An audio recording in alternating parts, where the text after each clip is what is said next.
Hold on, just finding my glasses, otherwise I can't see anything I'm doing. Thank God I was recording after I said that. Okay.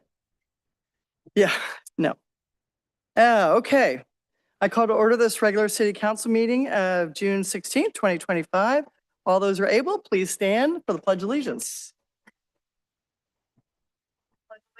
To the United States of America and to the republic which stands one nation under God, indivisible, with liberty and justice for all.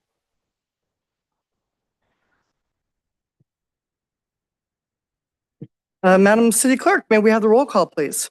Law, Present. Obolinski, Yes. Chess. Here. Sakach, Here. Nowak. Here. Thank you. Item 4 is closed session report. There were no closed sessions, so there's nothing to report. Item 5, presentations. 5.1 is the introduction of education commissioners, Aaron Adele and Jeffrey. I was going to say Guido, is that right? Oh, phew. I thought, if I say that wrong, I'm really gonna have some answering to. Okay, and I'm going to invite Vice Mayor Chess, Chair of the Interviewing and Nominating Committee, to provide the introductions. Thank you, Mayor Nowak, and thank you for entrusting me with the speaking part after last week. Yep. So Little misses there. Council member Sakach and I serve on the Interviewing and Nominating Committee and interviewed several qualified candidates to serve on the Education Commission. And ultimately, we forwarded to the City Council the recommendations to reappoint Aaron Adele to a second 4-year term and to appoint Jeff Guido. So those recommendations were approved at the City Council meeting on April 21st, 2025. So what I would like to do now is ask Aaron Adele to come down. Aaron was first appointed to the Education Commission in 2021, a Pleasant Hill resident for more than 5 years, a senior VP of AI for Wasabi Technologies, apparently. He has several expertise in product, business, go-to-market strategies. His community involvement is with the president of the Sequoia Elementary PTA. He's done fundraising of a garden program initiative, enhancement of the playground, continues to serve on the PTA. Probably makes a really good pasta sauce. On the Education Commission, he created a donation website for the schools, contributed to the Commission's strategic plan and mission, wrote articles in our Outlook, and created the city's first student art display at City Hall. So, Aaron, welcome. The floor is yours. Thank you so much. I'll keep it really brief. I didn't expect to be an education commissioner. I don't really have any special expertise in education other than I have children and they irritate me from time to time, but are otherwise pretty wonderful and attend City of Pleasant Hill schools. I joined the commission during COVID. So last time we did this, it was virtual during COVID. It was a very difficult time. The kids had just been sort of, sent home. We had an entire first grade, in my case, or kindergarten year and first grade year of just homeschooling. Now they're back. I think we're all still figuring out what that means. So I'm just really excited to do something for the city that I love, to help in any way that I can these generation of children who are going through our schools now, kind of it's an opportunity for us to maybe reimagine what it means to participate in the city and to participate in education and to be exposed to, public discourse and the things that our city and our state does really well. So I'm just really honored. And I just want to thank the City Council for appointing me once again. We appointed him during COVID, and then I found out he was one of my neighbors. Oh. He's no longer my neighbor, but he was. Yes, I was on a Zoom call and I saw a background in Sue's house that looked exactly like my background because we had the same house floor plan. It's a shame that's not on the agenda. That'd be a good story. Yeah. Thank you. Thank you very My much. pleasure. Thank you. Okay, I'm going to read a little bit about Jeff Guido's bio and then invite him down so that he's not standing out there for too long. So Jeff was appointed to complete an unfilled term on the commission through April of next year. Pleasant Hill resident of more than 3 years, a senior director for Planet Labs. He's involved in leadership and space missions, I think, since, it says here 2017. So I guess that kind of makes him a rocket scientist, I think.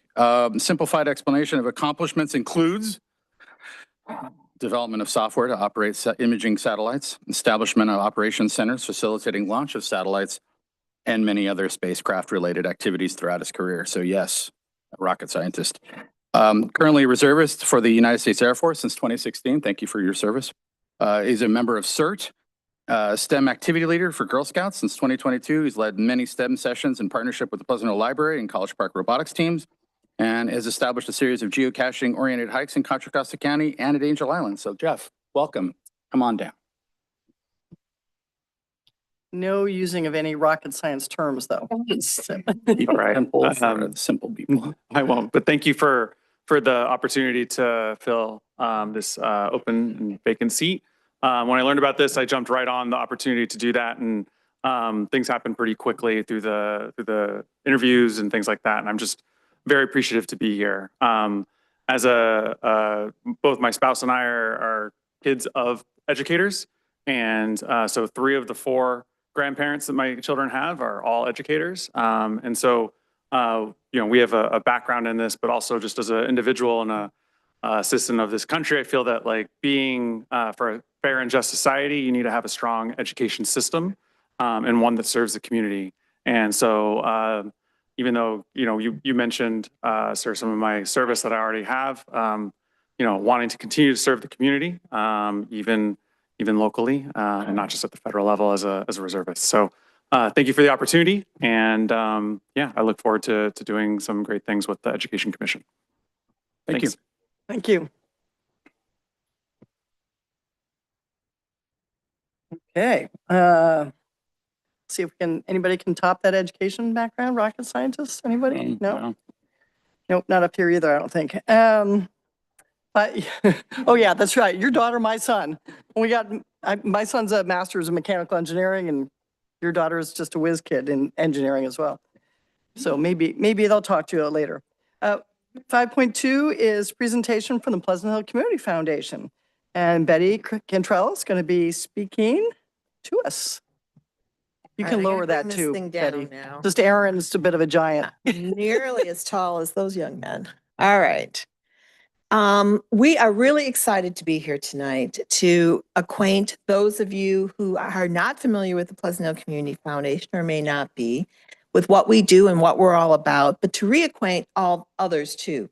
So for folks on City Council, as well as people who might be looking in on the presentation tonight. So I'm Betty Geishert-Cantrell. I'm currently the president of the Pleasant Hill Community Foundation, and I'm joined by 2 of our other board members. So we have Jim Bonato, who's our secretary, and Sheila Cotruvo, who is one of our on our board of directors. So tonight, I'm going to tell you a little bit about our history, about what we've been up to recently, and what you might expect from us in the future. So if you go to the next slide, please. Thanks. So in 1987, we were founded to enhance the quality of life in Pleasant Hill. So over 40 years, we've been doing just that, strengthening the organizations and the people of Pleasant Hill to make this an even better place to live. Next, please. So these are the main things that we do. We raise and steward charitable funds. And what we do with those funds primarily is to provide community grants.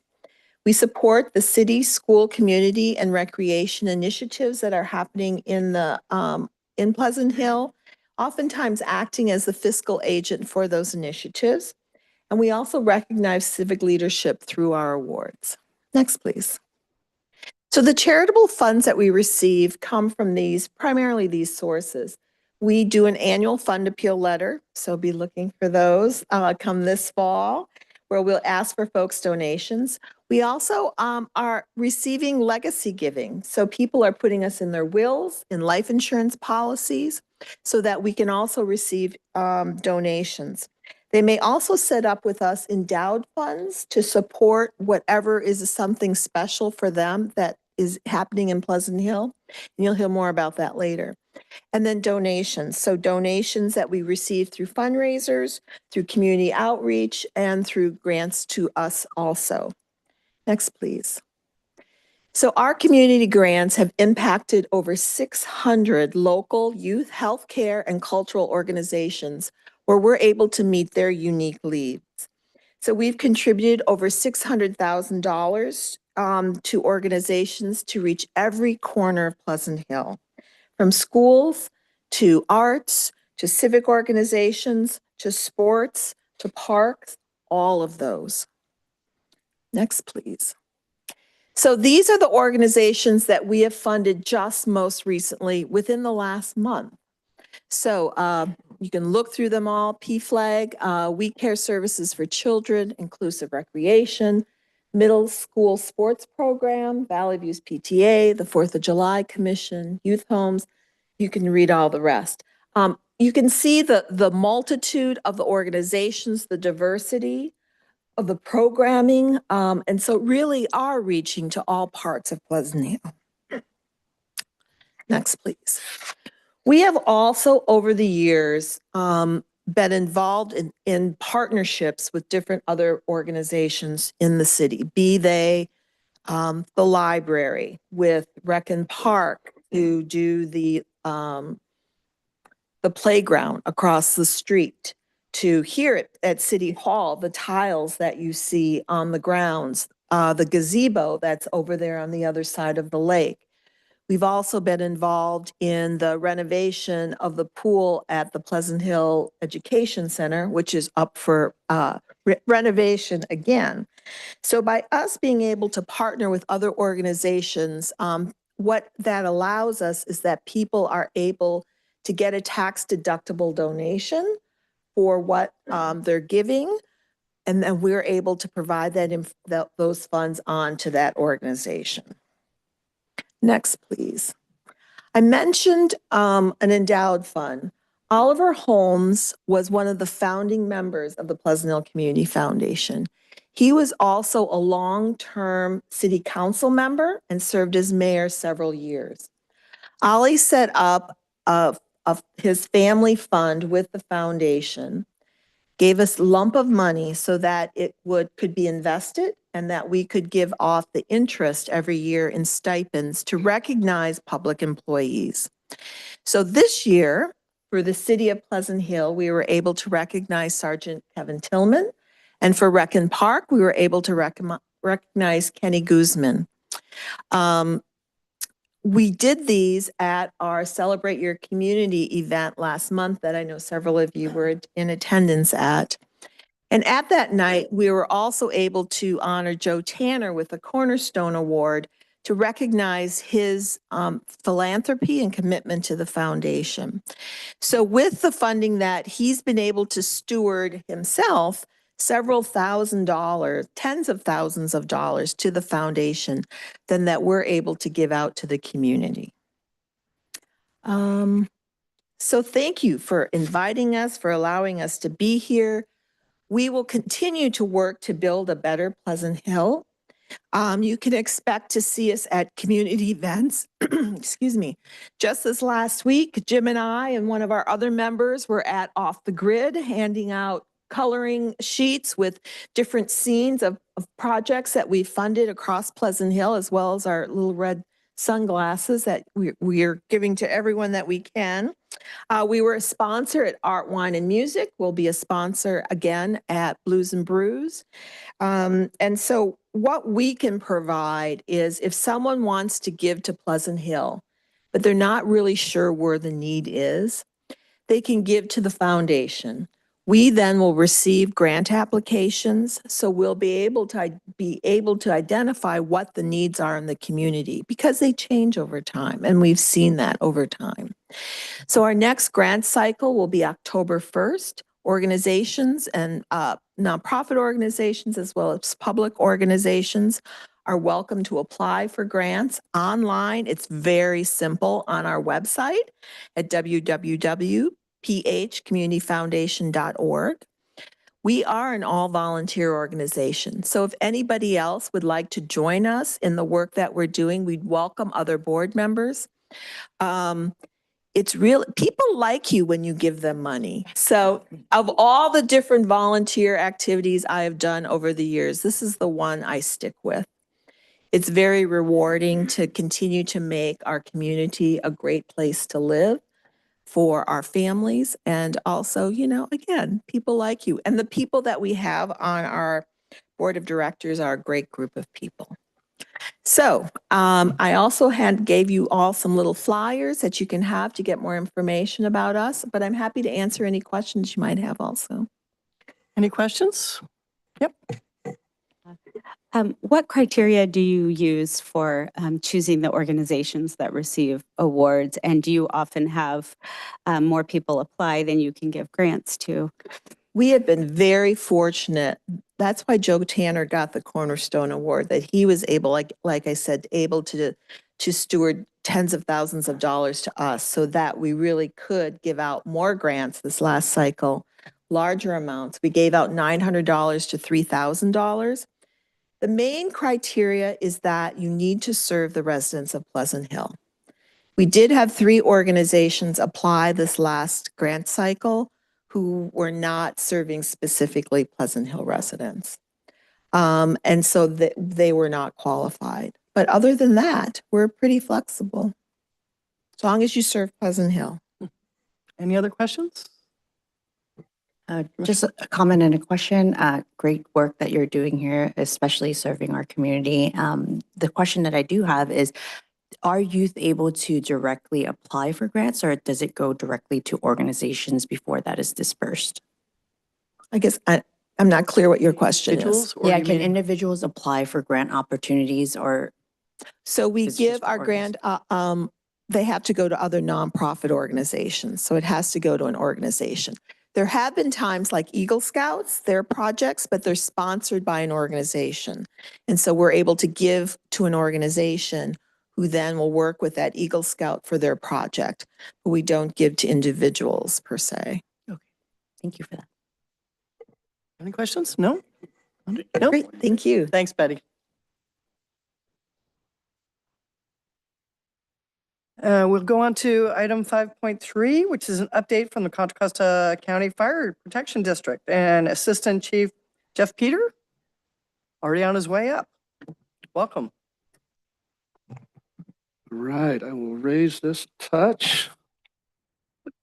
Good evening, Mayor Novak and council. My name is Jeff Peter. I'm Assistant Fire Chief with Contra Costa Fire Protection District, your fire department. And I'm here to give you an update on the fire department, our 2024 accomplishments, and what we're looking at in 2025 on behalf of Fire Chief Louis Brochard. So next slide, please. You have a clicker. Oh, I do. This one, right? There we go. All right. So the Contra Costa County Fire Protection District, we're an all hazards full service district. We have over 600 employees. That includes firefighters in the field and also a pretty robust civilian staff to support a large fire department. We basically serve all of Contra Costa County with the exception of San Ramon Valley, Moraga Rinda Fire District, and the city of Richmond. We've currently have 35 strategically placed fire stations covering 553 square miles. Got a significant size apparatus fleet with fire engines, ladder trucks, hazmat rigs, rescue vehicles, boats, wildland brush engines, and numerous other specialty apparatus and types of equipment. We've got several dedicated facilities. Our administration facilities are over at Port Chicago.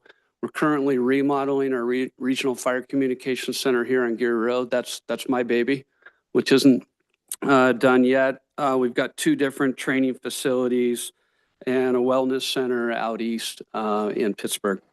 Our Prevention Bureau is active, as you can imagine, working with so many cities, whether it be investigations. We have investigators on duty 24 hours a day.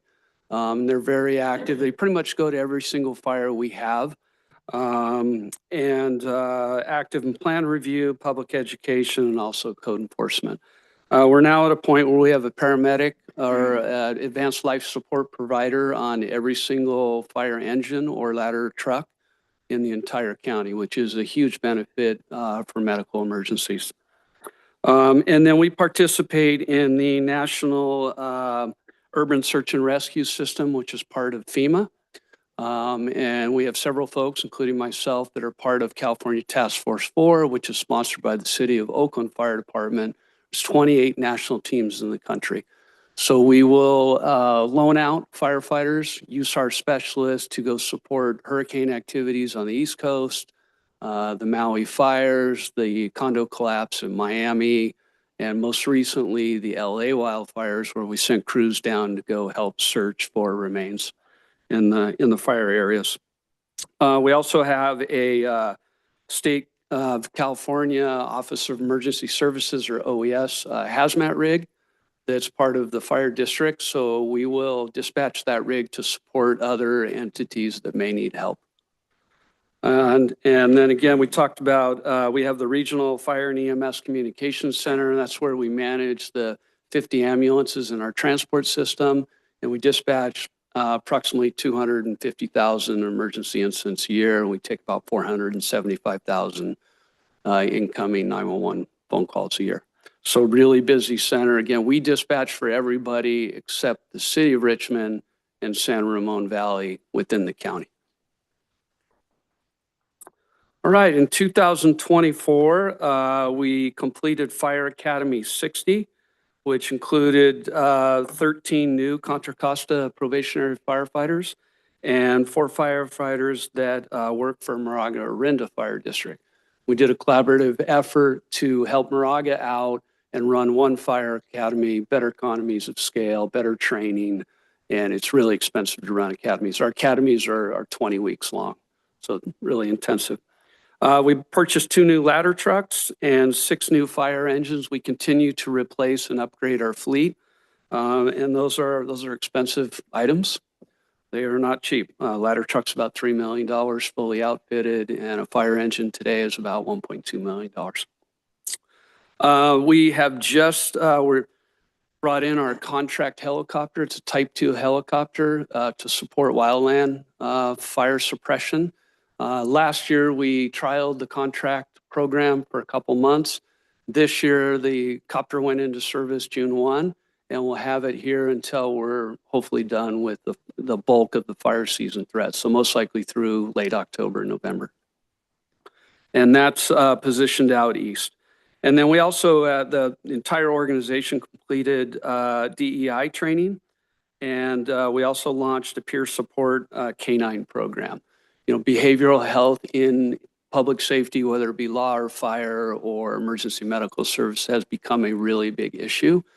So the district puts a lot of time and effort and money into trying to make sure that our employees are taken care of. And if they do have behavioral health issues, we have the resources there to help them out.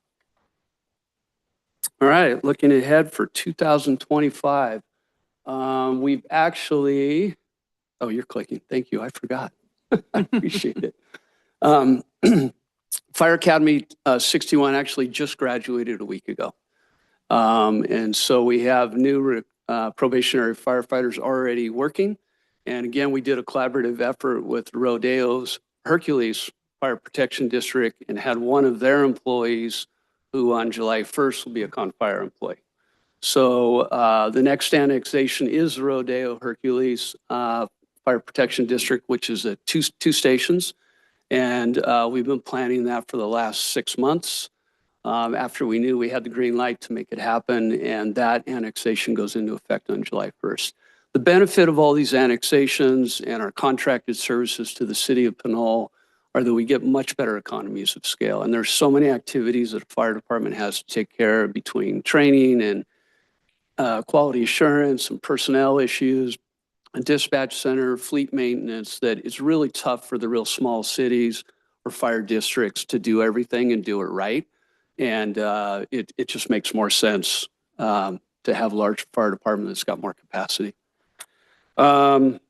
We've got 3 new fire stations planned, 1 in Martinez and 2 out east. And those are in the design process, and we'll begin construction in about 6 months on those projects. And then we're also expanding our marine program. We've got a new boat on order to replace an existing boat. And then we've assigned a boat in Martinez to better serve kind of the western portion of the Delta and out west as well. And I think I spoke already, but actually I didn't cover it. So we're remodeling our fire communications center, long overdue project. Before it's all said and done, it'll be about an $18 and $19 million project. So brand new dispatch center in what was our former administration facility. And then we'll move our dispatchers into that. And then the current center will become some office space for my division. So huge project. It's going pretty well. City staff have been great in supporting our plan checks initially and in currently inspections. So we're hoping to move into the new center by Thanksgiving of 2025. And our ambulance service, the transport system, there's an RFP out to award a new contract to a new provider or maybe the same provider. And we're working with the county LEMSA on that. So that's in the works as well. And then we've recently graduated 13 additional in-house firefighter EMTs that are now firefighter paramedics. And we've got another group that are slated to go to another paramedic program.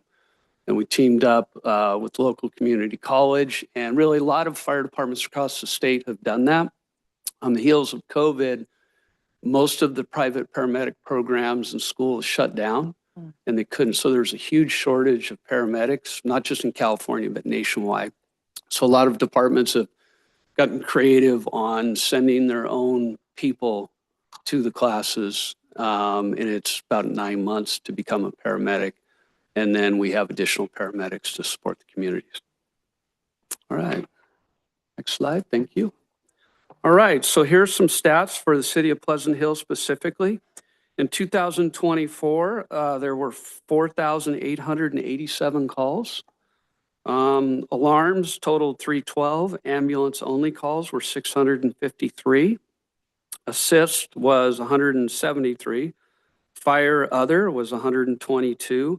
Actual structure fires, whether they be residential, commercial, multifamily, or industrial, were 27.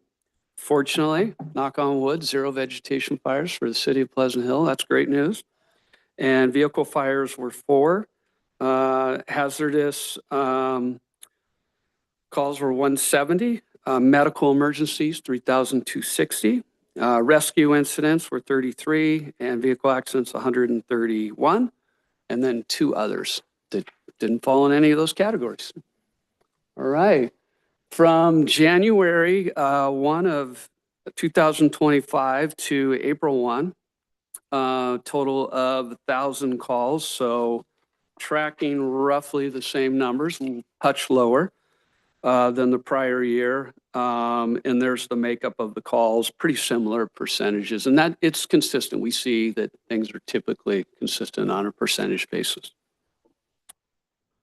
Okay, and the message we want to cover next is on wildfire preparedness and ready, set, go. So fortunately, the city of Pleasant Hill had 0 calls last year, but you never know. We've already seen that our grass fields have already dried out. The green grasses are gone. Everything is brown. Statewide, we are on high alert. And again, we are proactively, we want the aerial support from a helicopter because that makes a huge difference early in a fire start. That's why we're spending a lot of money to have a aircraft under contract here in the county. We don't have to wait to get it from somebody else. But it's really important. We want all the residents to understand the importance of signing up for the county alerts through the CWS alerts. You can go to the county's website. It's really easy to sign up. And that gives people pretty much just-in-time information on a fire start, potential evacuation warnings, orders, and what zones are affected in a given city within the entire county. So it's really important that our residents sign up for that. It's also very important they know the zone that their house is in or their business might be in so that they know, you know, and what school their children, what zone they're in, the school is, so they know what might be going on with their kids at school, whatever level of school they're in. And have a go bag, be prepared. It's important to know where those critical documents are or keys or whatever it might be that are really precious things that you can't live without. You can certainly go buy another toothbrush, but there's other items that you need. So we encourage people during fire season to take being ready seriously. And then we also encourage residents to take defensible space serious. So there's a lot going on at the state level with defensible space. And it's really important that every homeowner or landlord take it seriously, because that helps us when we show up and we've got high winds and low relative humidities and rapid fire growth or spread or fire spotting. If we have a more defendable structure, we've got a better chance of saving the structure. But we need the residents' help to do that. And then we want to also highlight the difference between an evacuation warning versus an order. So a warning would typically come out through CWS, where we, the fire department, in coordination with the police department, our incident command team, believes that a certain neighborhood or a section of streets may be impacted by fire in the next hour, 2, 3, 6, 8 hours, whatever it may be. So it's kind of our forecasting, and we want people to be aware of fire one and aware of the potential that they may need to evacuate. We encourage people, if they have a place to go during a warning, just to go electively on their own. And an order is when fire is imminent and either property threat is there or life threat, or we need people out of a certain area so we and law enforcement can get in and do their job. It's important for people to recognize we don't have the legal authority. Order is order. Order means it's time to go. Warning means get prepared and take this seriously because an order may be coming. But we don't have the legal authority to pull someone out of a house. We do our best job to help people understand that an order is very serious and their property is not worth their life. But we in the fire service, we're not going back 3 and 4 times to beg people to leave their home anymore. We used to do that years ago. Had too many firefighters getting killed doing that statewide, so we don't do that any longer. So we hope that residents heed the order and they're aware of the warning, and when it's order time that they go, because that makes our job much easier, much safer. We don't have vehicles fighting narrow roads with fire trucks that are trying to go in and save property. All right, next slide, please. Okay, so there's the CWS alerts is right there. And then the evacuation zones also. So there's QR codes for both of those that are available to the residents. It's on the county website, it's on the fire district website, and they'll have it from this meeting as well. All right, and kind of a hot topic is the fire hazard severity zones that CAL FIRE, which is the state firefighting agency for wildland fire, they released what's called the SRA or state responsibility maps a couple of years back, where they identified where there was significant wildland threat in the SRA environment. They've recently released the LRA or local responsibility area maps, which may be a county, a district, or a city. This has gained a lot of attention statewide. Obviously, insurance is a big issue for anyone in California that owns a home, whether it be in Northern California, Southern California, really, unfortunately, doesn't matter. But we want to make sure the public is aware that if they want to compare the historical maps versus the new maps, they can put in their address, they can know exactly what the state has rated their issue. And then each local entity is dealing with how they communicate this, how they deal with this from a planning perspective, what engagement they're having with insurance companies or not to try to help residents out. And, we all know in California, it is a big deal, unfortunately. And not something that's probably going to go away anytime soon. All right, but there's an opportunity for the public to provide comments as well. And then next slide, please. All right, and I can field any questions, and we encourage residents, they can look us up on Facebook, Instagram, and also email our PIO for any questions. And then our website has a ton of information for residents as well. Great, thank you. I am aware that Pleasant Hill historically has had zero fire risk, and that has changed with this recent update, including my house. And so I'm sure Pleasant Hill people have more questions because this is probably the first time we've anything over 0%. What's the best way to go and address questions on why things have changed, or are there answers for that, or is that just? Yeah, I mean, it's, you know, fire season, whether we have a significant fire season or not, it's really weather and fuel dependent. A lot of folks think that rain is a good thing, and rain is a great thing, but rain creates additional grass growth, and eventually that green, beautiful grass does dry out. And once it dries out and a fire starts, that carries fire, especially if it's on a steep terrain and we've got winds behind it and low relative humidity. So when things line up to be pretty problematic, like Palisades in Los Angeles or prior fires here in Northern California, you know, it's a challenge. And we put as many fire resources on it as we can. But when all those factors line up, it is really difficult for. Do they change that every year based on those factors, or how frequently do these maps change? Oh, the maps, I'm sorry. Yeah. I misunderstood your question. No, these maps should not change. They've worked on these maps for years. And I'm not aware of any, you know, pending changes. These No, I was maps. just Pleasant Hill for the first time. This most recent one had quite a few changes where historically it had all been 0%. And now there are areas of Pleasant Hill that have gone to moderate and high risk. Yeah, Big that's, change. and that's happened statewide. Yeah. Every locality is dealing with that same exact issue. My permanent home is in San Diego, for example. That I've got 1/8 of an acre of fuel, 3 neighbors away, 2 swimming pools away, and I'm in a high wildland threat area. Makes no sense, especially as a firefighter. But Yeah. that's how I've been mapped. So I'm like, okay, it is what it is. So, Yeah.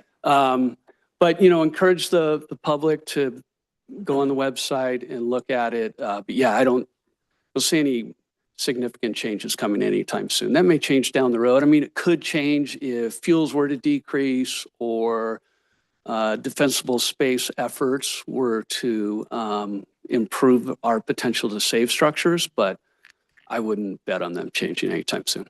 Okay. I have one other question before I pass it on to my fellow council members. Quite a while ago, and I don't remember exactly what year it was sort of the ambulance service and fire department got better coordinated, or because we were having 2 go out at the same time, ambulance and fire. Has that improved over time? Yeah, so Contra Costa County Fire has a really kind of very well known across California and nationwide. We have a partnership with American Medical Response, and that's been in place for 8 years. Yeah, that's what I was That thinking. contract is about to expire. That's why the RFP is on the street. It is a good model. Our fire dispatchers dispatch the ambulances. AMR staff are located in our facility at Geary Road, and they provide the system status controllers, which try to make sure that if there's a lot of ambulances used in one city or one area, that they backstop that and bring other ambulances in from throughout the county and try to balance the load and the demand.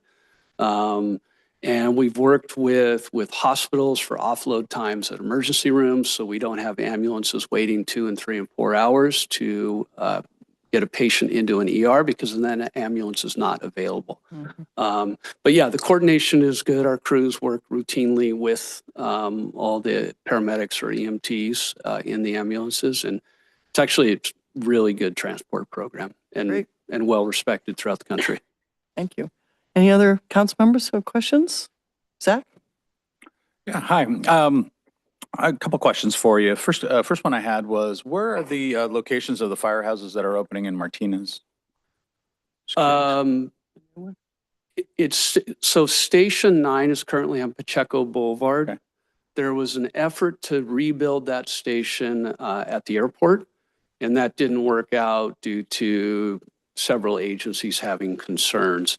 And so we're going to rebuild that station on the same site. It's challenging because we need to keep the station, well, originally we were trying to keep the current station in service. and then build on basically the back portion of the lot. But due to how that station needs to be laid out, we're going to have to do a temporary fire station situation while we build that. So that'll be Fire Station 9, but it's on Pacheco Boulevard. Okay. Okay. The other question I had, you said you were talking about the marine program expansion. Mhm. Are you looking, is that to provide fireboat services, search and rescue, both? Kind of a combination. Originally, it was a fireboat program. So we, put out vessel fires primarily on the Delta or in any of the marinas on the Delta.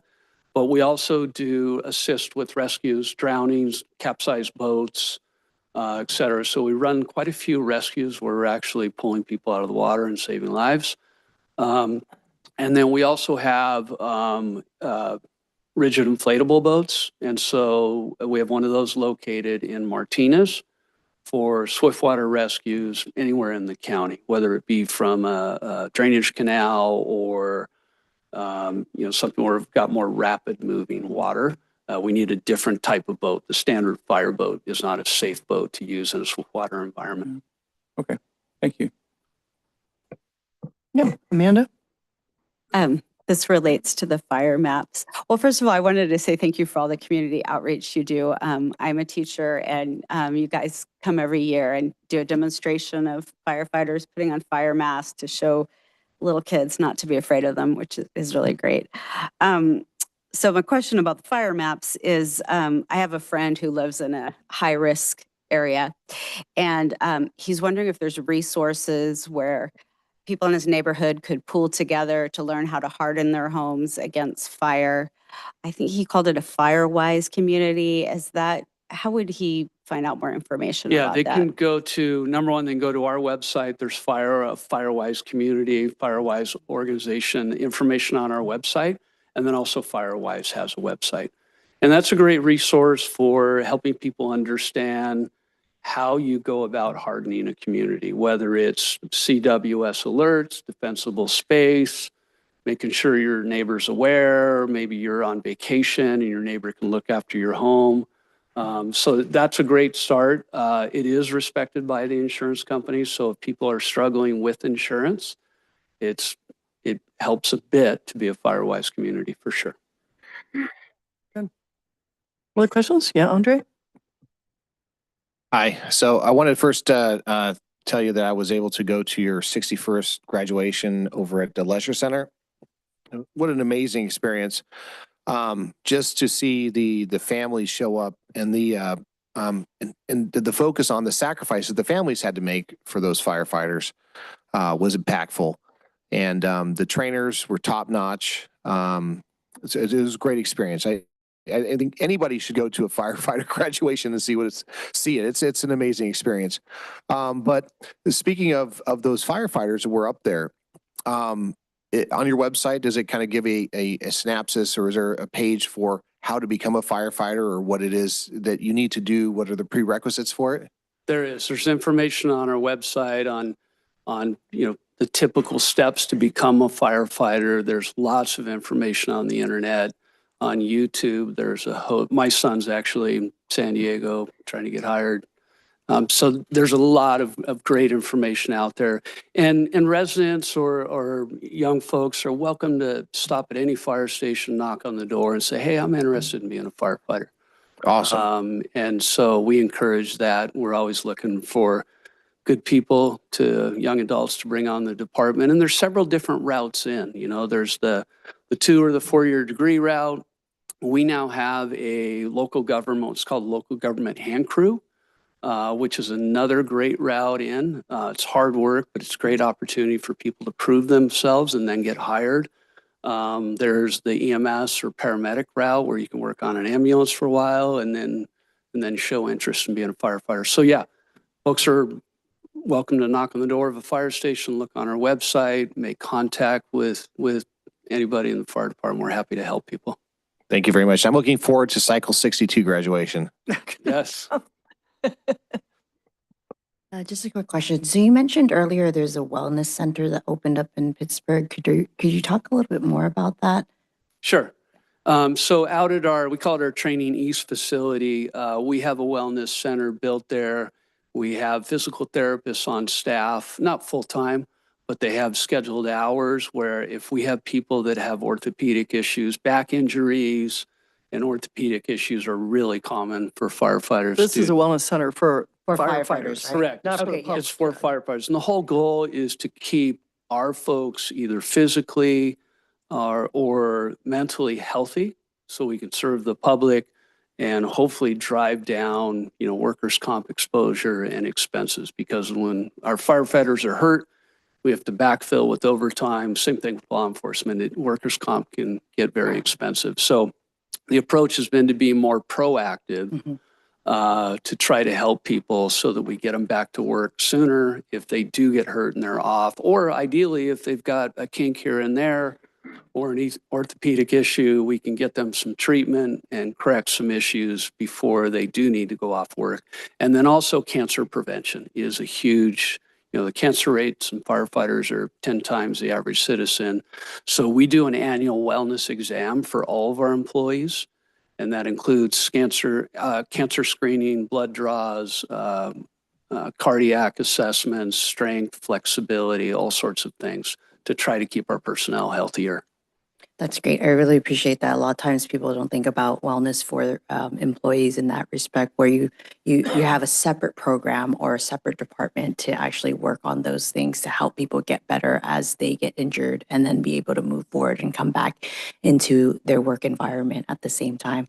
I did have a question also along the lines of what Andre had mentioned about the firefighters volunteer program. I have a friend that actually is a part of the volunteer program in San Jose. So is that an opportunity that's available out here too as well? Yes, and thank you for bringing that up. I forgot that. So we have a really robust district aid program where young folks can join the fire department, either part or full-time, and they can help. They're part of, they either work for the training division. I have one that works in my division in fleet and facilities, and they help support all the activities that occur in a fire department.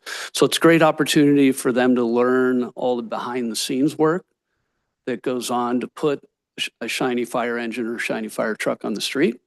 And also gives them an opportunity to say, hey, is this really something I want to do or not? And they get an opportunity to prove themselves and their character and their work ethic. So yeah, we have a district aid program. That information is also available on our website. Thank you. Great, thank you very much. Really appreciate, all your service and, all the firefighters and the staff, what they do for the county, because you guys just do a great job on all of that. And thank you for the update and all the information for everybody. Appreciate it. All right, thank you. My pleasure. We'll now move on to item 5.4, which is an update on the Pleasant Hill Police Department roof repairs. Chief Vermillion. Good evening, Mayor Noack, council members. On the update for the roof, on Wednesday of last week, June 11th, city staff met with representatives from State Roofing Systems and the selected contractor for the project. The meeting included the project superintendent and project manager and focused on reviewing the project details, as well as conducting a comprehensive site project or site visit walkthrough. Staff is working with State Roofing to finalize the agreements for the project. All materials required for the project have been ordered and work is expected to begin in July. I also learned tonight that we're anticipating that the project permit should be issued in the next couple of days. Once the existing roof has been demolished, Wallace Termite will inspect the area to ensure all termites have been eradicated. And in closing, I'd like to personally thank you for your support on this emergency funding. We'll continue to give updates as we're required to every city council meeting until the project is done. Because we're able to get this jump start on this very important repair, we're hopeful that we can get this all done before the rainy season in the fall. Thank you. Any questions, Chief? No? Okay. Thanks, Chief. I do want to note that the city will present a proclamation for Juneteenth at the city's Juneteenth event on Thursday, June 19th. So if you're wondering why we haven't done that here yet, that will take place at the event. Item 6, city manager comments. Ethan Bindernagel, would you have any city manager comments? I do. Thank you, Madam Mayor, and good evening, council members and public. Summer is, of course, in full swing here in Pleasant Hill, and June is a busy month here in the city. And I did want to share with the council and the public a snapshot of some upcoming events here in the next 7 to 10 days here in Pleasant Hill. So this Thursday, as was alluded, June 19th, it's our city's 3rd annual Juneteenth event. You can come to City Hall during the weekly Off the Grid event and join in the Juneteenth celebration. There'll be booths with crafts and activities, performances by Princess Tiana and Unique Derrick. And from 7 to 9 p.m., you can enjoy the music of the Joint Chiefs Band. Then this Friday, the next day, on Friday, June 20th, the Pleasant Hill Night Market has its, I believe, 3rd evening here in town at Chilpen Single Park. That's the place to be from 5 to 9 p.m. as the night market returns with an outstanding selection of 50+ merchants, food vendors, activities, and more. This week will feature a petting zoo, a bounce house, and a performance of aerial athletics. So if that interests you, come on down or come on up, I suppose. So this Sunday or next Sunday, however you want to look at it, June 22nd, of course, we continue our summer concert series. As the 25th anniversary season does continue, Daquila will take the stage from 6 to 8 p.m. this coming Sunday. It's a fantastic Filipino-American fusion group that brings amazing Latin rock music to our City Hall Lake area. For the kids, there will be another family fun zone, so always something for the kids to keep in mind. It'll feature some face painters, a bounce house activities, and a bubble station, so stay tuned. And then lastly, I just wanted to note that next Thursday, right at the end of the month, June 26th, we're looking ahead. Pride Month continues, and the community is invited to City Hall from 5 to 9 p.m. for the city's first ever off-the-grid Pride Night. In addition to the food from Off the Grid and music from the Dream Tellers, there will be several booths with information and activities. So we encourage you to stop by the city booth and you can pick up some Pride fans and some other swag. But as always, you can find out more about these and other details and upcoming events on the city's website, www.phillca.gov. That concludes my events update. Okay, thank you. Any questions of the city manager? Okay. Thank you. We'll move on to item 7, council announcements and reports. 7.1 is reports from council members on meetings or conferences attended at city expense. Contra Costa Mayor's Conference, I was unable to attend, and Vice Mayor Zach Shess attended in my stead. I Would you did. like to give that report? Yes, I guess I will. I also attended with my other 3 colleagues here at the dais as well. The presentation at the conference in San Ramon was from Kristen Connolly, the Contra Costa County County Clerk and Recorder. And she gave her, yearly update about, what's going on and what, the outreach that they're doing, generally speaking, as it relates to elections, and other things related to that office. The thing that I think we all found really interesting, that she talked about was a project called it's called the Mapping Prejudice Project. And this is a project that they are working with the University of Minnesota. And what it is it's a whole national research project that's kind of centered around removing prejudicial language that are in covenants, in documents, all over the country. And even though discrimination in that way was prohibited in, I think, 1968, obviously these documents still exist today. And so what they're doing now is looking for volunteers to help with this, because there, I believe, are 38,000 documents that are in under her purview in that office. And so what they're looking for are the people who can help them literally go through these and strike out the language that is, that is prejudicial. And this is in response. It's not just something that they're doing because they want to do it. They want to, but it's also a mandate, which is AB 1466, which is basically is a law that was put in place to identify and redact this discriminatory language. So anyway, really interesting presentation. If you are interested in participating or know someone that sounds like they might be interested in participating, I'd encourage you to reach out to the registrar's officers. There's a whole page here on the Mapping Prejudice Project. So it was a good presentation. Great.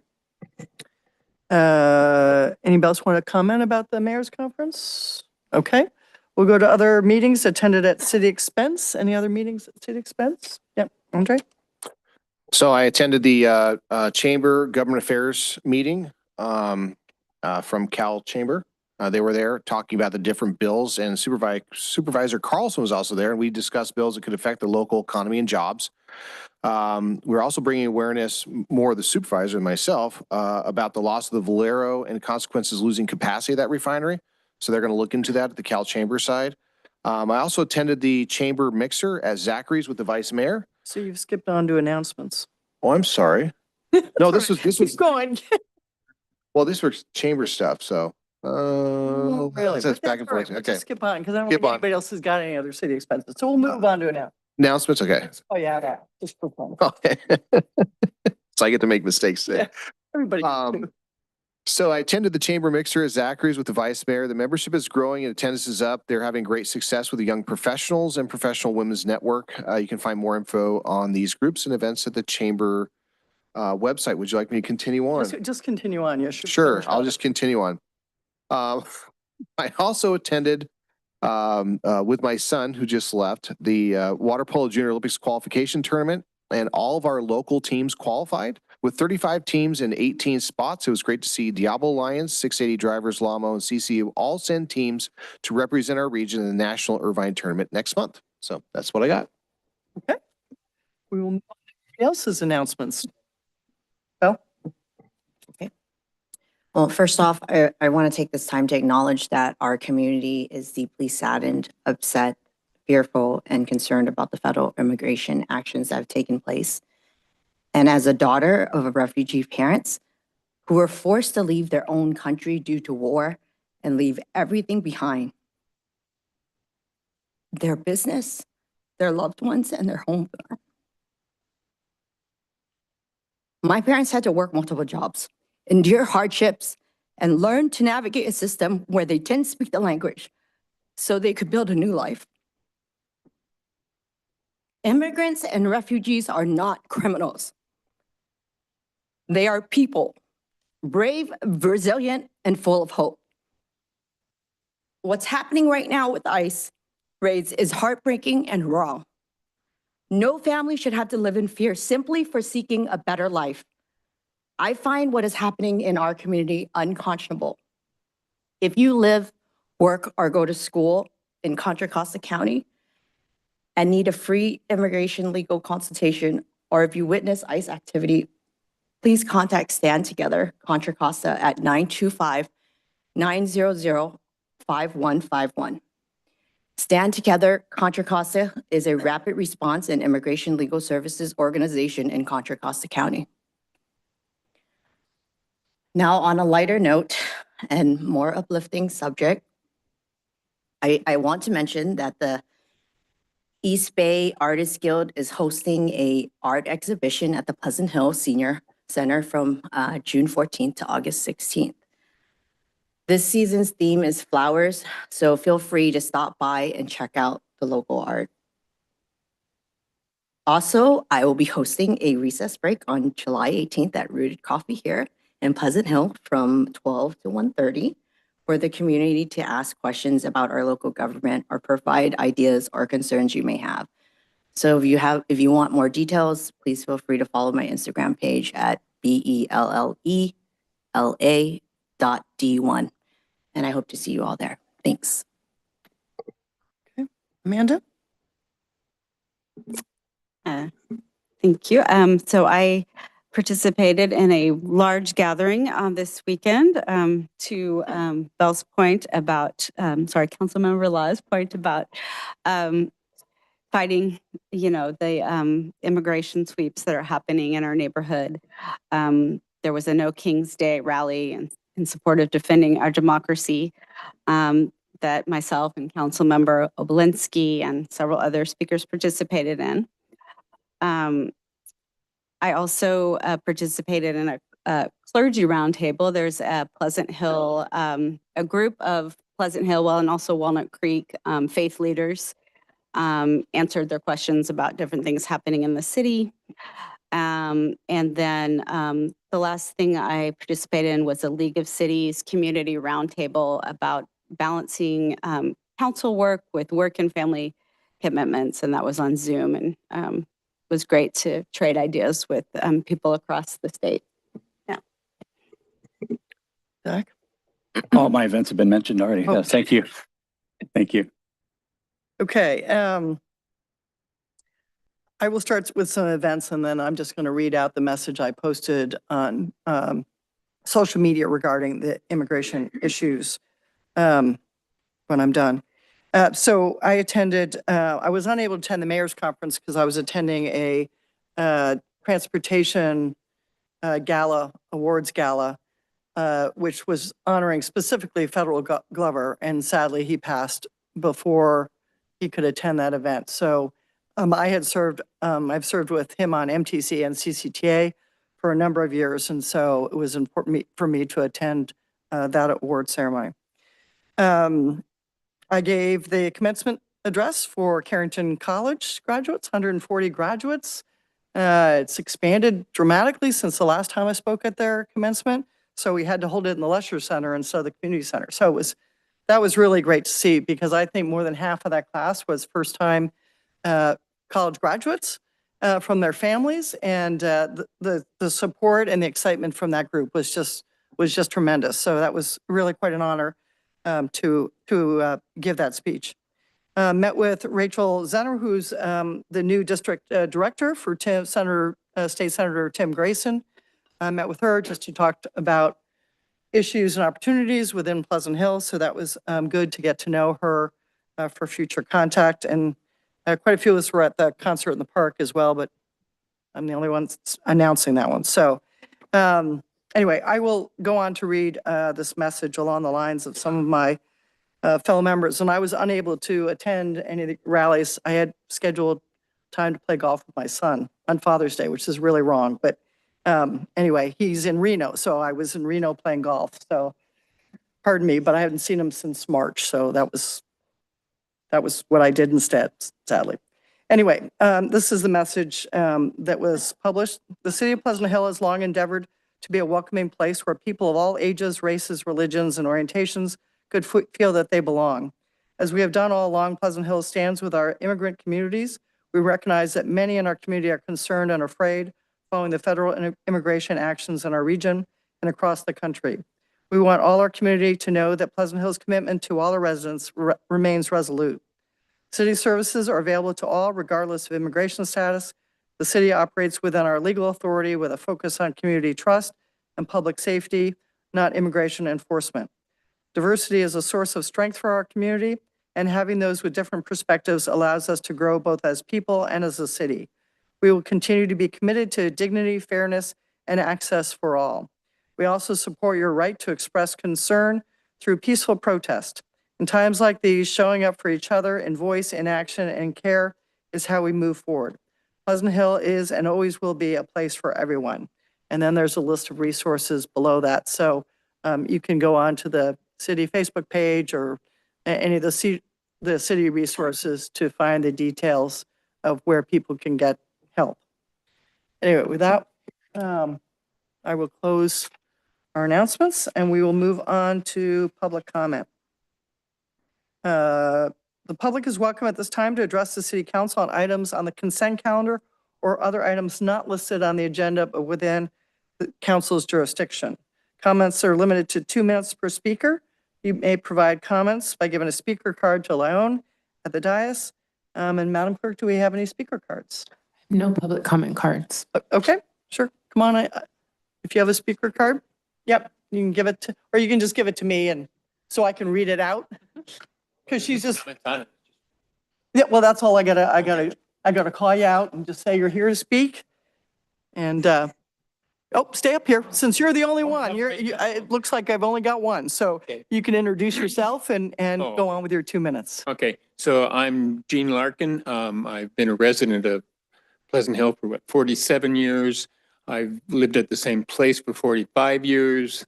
Jim Ellikin and Julie Levesque have been my neighbors. I don't know how many years because I If we're stopped talking counting about after the 5. Levesques, you have to speak at that time. That's what I was thought, yeah. Oh, okay. I will Okay. hold on to that card and bring you Okay. up when that item is called.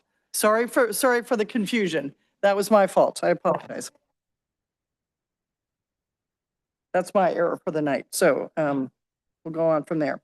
If there are no public comments, we will move on to The consent calendar. All matters listed under the consent calendar considered by the council to be routine and will be enacted by one motion. There will be no separate council discussion of these items unless requested by a council member prior to the time council votes on the motion to adopt. Is there anybody that wants to pull anything? No? Okay. May I have a motion to adopt the consent calendar with the minutes? Motion to adopt consent calendar. I'll second that motion. Okay. We have an emotion and a second. May I have the roll call vote, please? Law, Yes. Obolensky, Yes. Chess, Yes. Sakach, Yes. Noack, Yes. motion carries. All right, thank you. That closes the consent items, and we'll go on to item 10, the action calendar. 10.1 is adopt a resolution denying the appeal and upholding the planning commissioner's decision to approve a reasonable accommodation request for an attached carport structure for a person with disabilities at 135 Byron Court, entrance 2023-0058. And Haley Crowfoot, I can't even, I'm having trouble speaking tonight. Sorry, Haley. Is our senior planner is going to provide the report. Sorry about that. Thank you, no problem. All right, good evening, council. So tonight is a continued public hearing for the Levesque reasonable accommodation. This is at 135 Byron Court.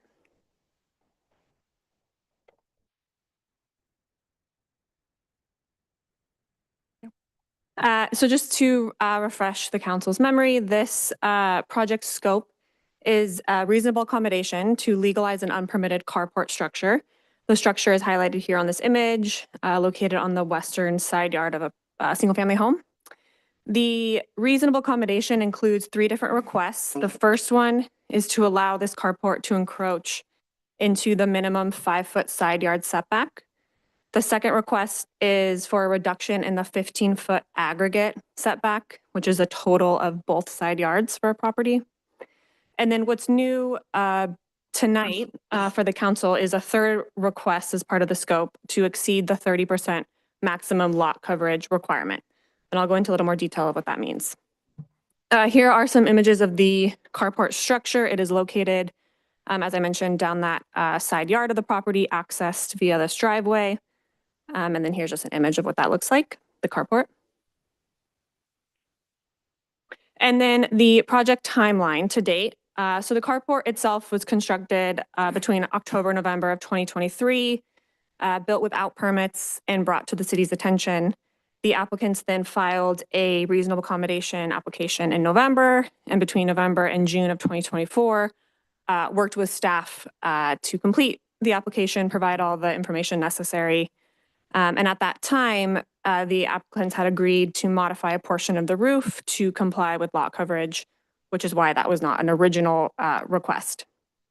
And then in June of 2024, the Planning Commission approved a portion of the reasonable accommodation request. The applicants then appealed that in June, later in June of that year. And then this item was just reviewed by City Council in March, where you requested additional information. And so in March 12th, myself and our building official visited the site, and I will provide more information on what we reported on there. And then in May 28th, the property owners then made a request to expand their reasonable accommodation to also allow the exceedance of lot coverage on the site. And what this would do is allow them to maintain the carport structure as built with no modifications. And so that Planning Commission approval just provides some more details. The PC approved a portion of the request. So the portion that they approved was to allow a reduction in the 15-foot side yard, aggregate side yard, which again is the total between the 2 yards. But they could not make the findings to allow the carport to encroach into the minimum side yard setback. And so that resulted in required modifications to the carport to comply with that 5-foot setback. So here's an image of what was approved by the Planning Commission. That red hatched portion of the roof is the portion that the applicant had agreed to be removed so that the carport complied with lot coverage. That was not part of the Planning Commission's review or approval because it was already part of the application. And so as part then of the Planning Commission's approval required the modifications of a front post to meet the 5-foot side yard setback. Shown here are 2 potential locations where that post could be relocated. So it could be moved in closer to the house. by just over a foot to comply with that 5-yard or 5-foot minimum setback. Or a second option, because of the angle of the property, it could be moved back towards the rear where the property is a little bit wider and opens up, and that would also meet the minimum setback requirement. So there's some options as part of that planning commission approval. And in both situations, the approval would allow a 20-foot 1-inch carport width as measured from the house, which the planning commission found was adequate spacing to allow for the ADA van and the circulation space needed for the individual at the home. So as I mentioned, then this part was appealed in June, and then the council reviewed this in March.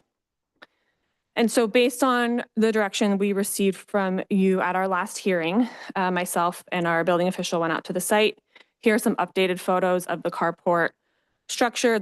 No changes to the carport structure have been done, just to be clear, from the original, but just some additional photos showing more context. So you can see here an image showing the carport structure itself, and then a little bit better image showing the door access to the home. So this door is centered underneath the carport. It's how the resident accesses their home from the carport structure. And you can see here a ramp, which is already in place because there is a small grade change into the home. And so that ramp is necessary to provide wheelchair access into the home. And then also as part of your request, the building official took a look at the materials, how it was constructed. As I mentioned, there was no permits submitted for this. And so this was all just based on observation at site. And then in speaking with the homeowners as well. And so the carport was found to be constructed with 6-inch steel support posts. Those are reported to extend 5 feet into the ground in concrete encasements. The wood beams are laminated wood material, and they have welded beam support brackets.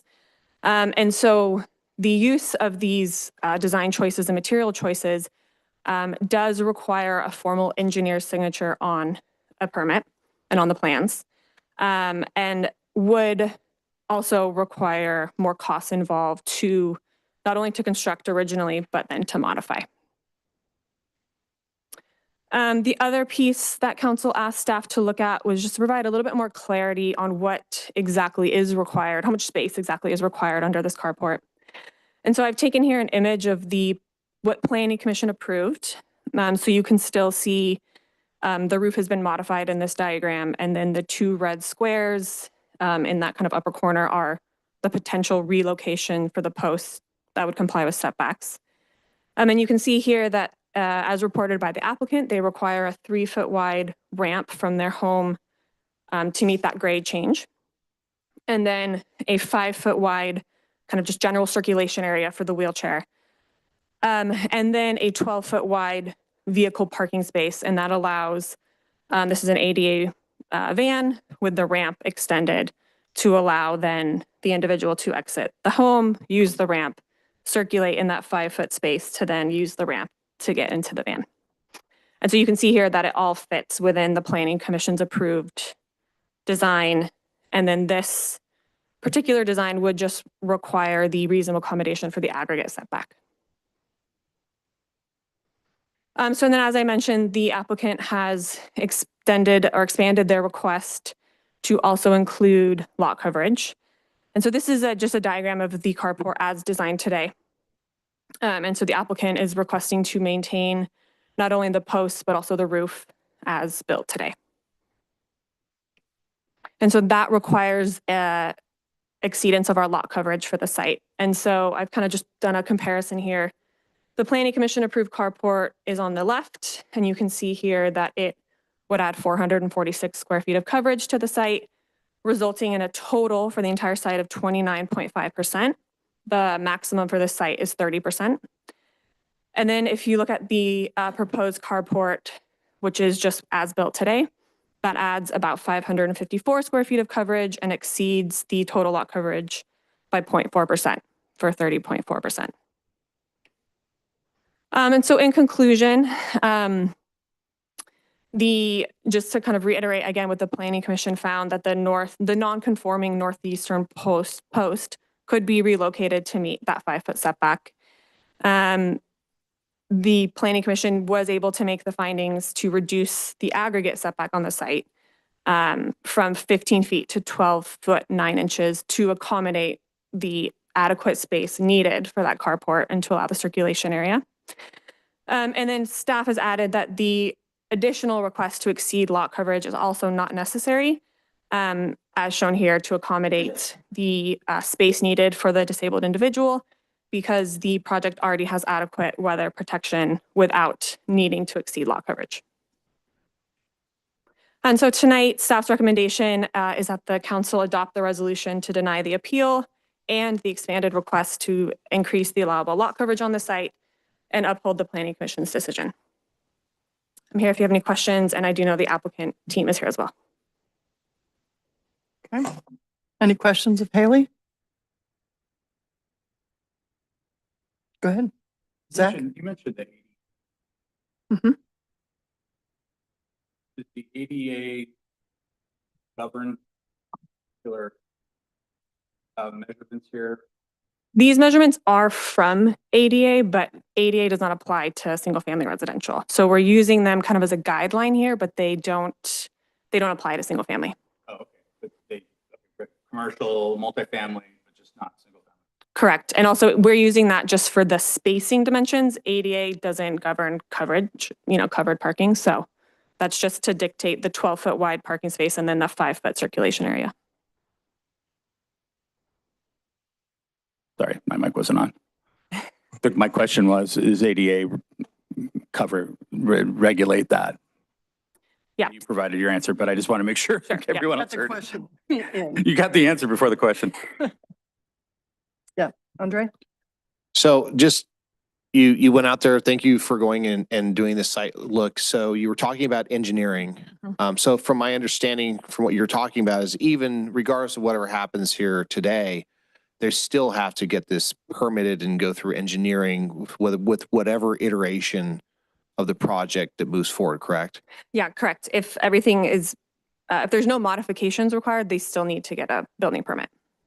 And then that would be subject to whatever the building regulations and rules. Correct. Yeah, okay, thank you.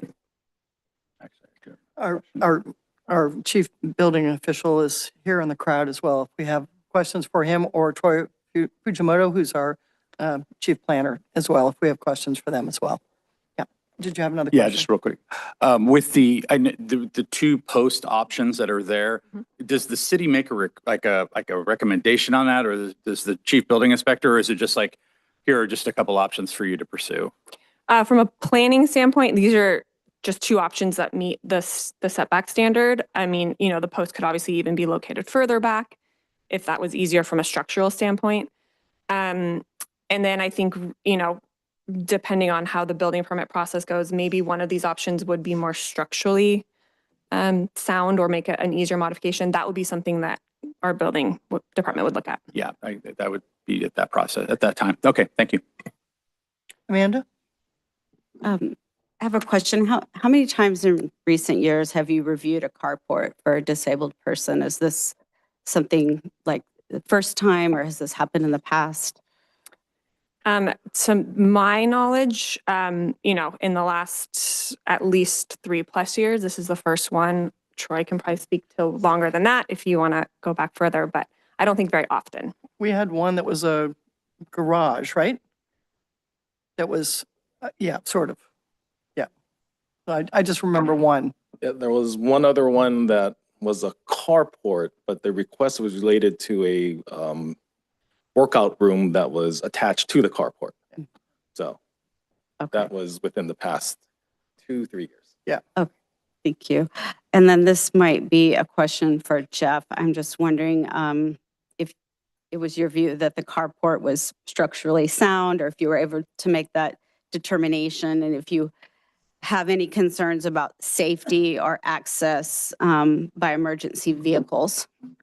So, so somebody would have come to us prior to building this, and if costs were a concern, then we would have told them that going lightweight with conventional wood framing per the prescriptive methods of the residential code would be the way to go as far as keeping costs down. That was not actually done. what was done was they used heavy-duty steel posts and manufactured engineering wood beams, which automatically tips you into required engineered plans. So that does in itself increase cost. Can I follow up on that real quick?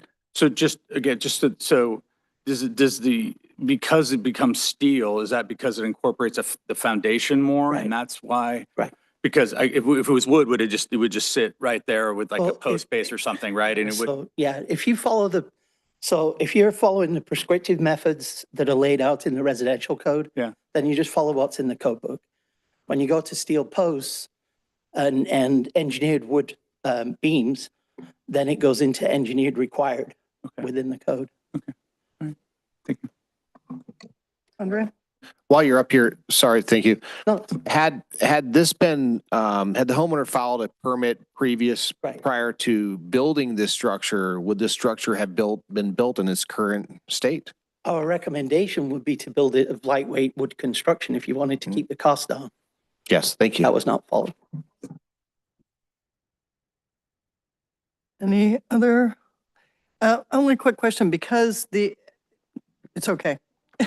No, you're all right. I'm not sure if there was an answer about whether the structure impedes emergency vehicle access. Sorry. Do we usually go to fire to request, or you guys, you do that? Oh, okay. So access in and out of the house, you have to have access. And there's ample room, there's ample access, even with that carport there. Okay. So it's not restricted. Great. And because of the additional appeal, it doesn't have to go back to planning commission, does it? Or just stays with us? You mean because of the additional request? Yes. No, it can stay Stay with here. council. Okay, I just wanted to double check that. Okay.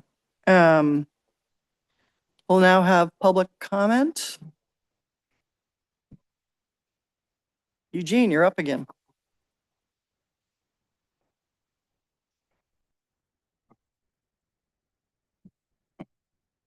So I'll redo the introduction. Okay, so I'm Eugene Larkin. I live at 115 Byron Court, which is 2 houses down from the property being discussed. The Levesques have been my neighbors. I don't count after 5 years. So they've been my neighbors. I've been there 45 years. I've been a resident of Pleasant Hill for 49 years. I'm here endorsing because they are excellent neighbors. They're good, sensitive, kind people. Listening to your discussion today, your statements, and near the end of this council meeting, you addressed what good government is. And each of you addressed individually the decency of good government, and you addressed common sense. And those are 2 things that I think are a bulwark of good government. I think small minds are the bulwark of poor government and tyranny. I think the Levesques have done everything they can for Alex and building this. I don't think there's any kind of larceny or fraud involved. I think it's all done with good intentions. They're doing the appeals. They're doing everything they're supposed to do now. And I am strongly endorsing that you allow them the easements that they're requesting. Thank you. Thank you. Are there any additional public comments? Yeah, you do, but you can come up and speak. Just make sure you fill in a card before you leave. Thank you.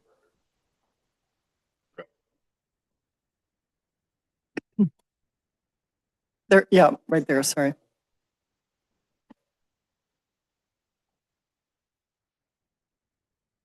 Thank you for your time. My name is Dean Wallahan. I live at 110 Byron Court, just down the cul-de-sac from the Levesques. Been a resident of Pleasant Hill for 30 years. Great city. Been one of the barbecue dads in the parade. And hopefully everybody enjoyed that when we gave some entertainment to the city. A couple things I'd like to touch base on. You guys asked the question about how it's built, right? And yes, there's a more cost-effective way to build it. But I think that's, if you guys are asking that question, is it reasonable and structural the way it's built? Obviously, engineer stamp needs to go on the plans to necessarily prove that and have a licensed engineer do that. I think you'll find out that it exceeds the requirements to be structurally sound, the way it's built. So that question about, you know, the way it's built, is it costly? Is there a better way to build it at less cost? There is, but it exceeds all the values you'll find out. So it's a great structure, you know, well beyond what's required. The other thing is, I want to tie back to kind of the second item that we talked about tonight, or you guys addressed to the public.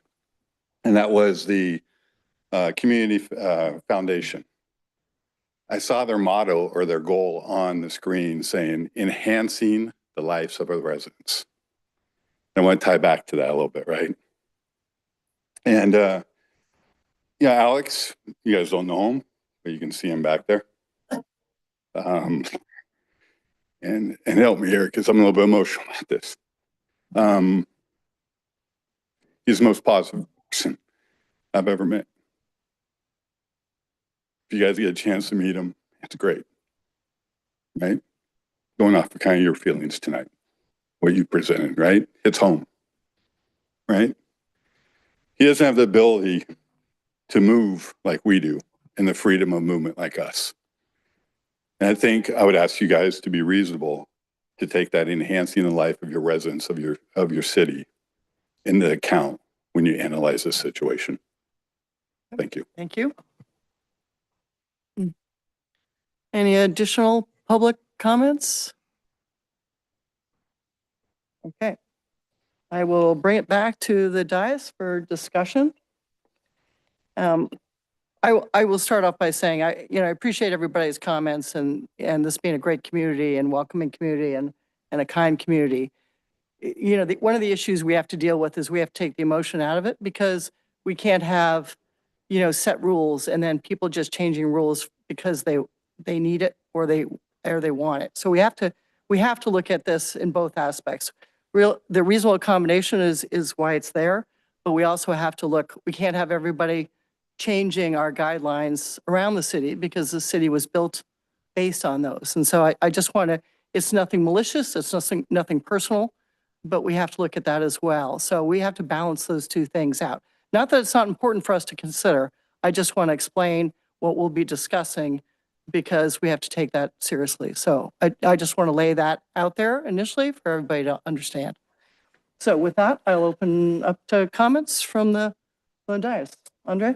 Yeah, so, you know, this was a tough one for me to think about because I have a neighbor across the street whose brother just passed recently that was in a very similar situation, and the accommodation to get him in and out of the house. And I actually went and spoke to her, and I thought about it. And, you know, one of the tough things is, you know, I'm not a planning commissioner, and our planning commissioners are great folks. They do a great job. And from looking at it, they've given a fairly reasonable accommodation to allow for the carport to be modified to fall within the setbacks. And, you know, to your point, we have these setbacks for a reason, and everything's in our general plan and everything's set up that way.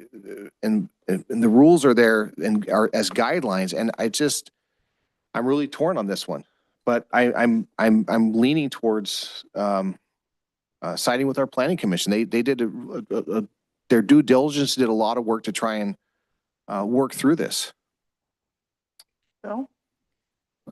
Thank you for that, Andre. You know, this was actually really tough too. This is why we asked staff to do additional, provide us with an additional report in regards to looking at the site, giving us more detail, how much space is available.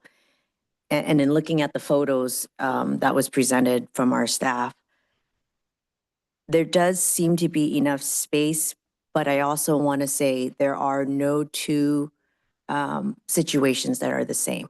And so I do want to acknowledge that there are no two situations that could be the same, especially when someone may need an accommodation.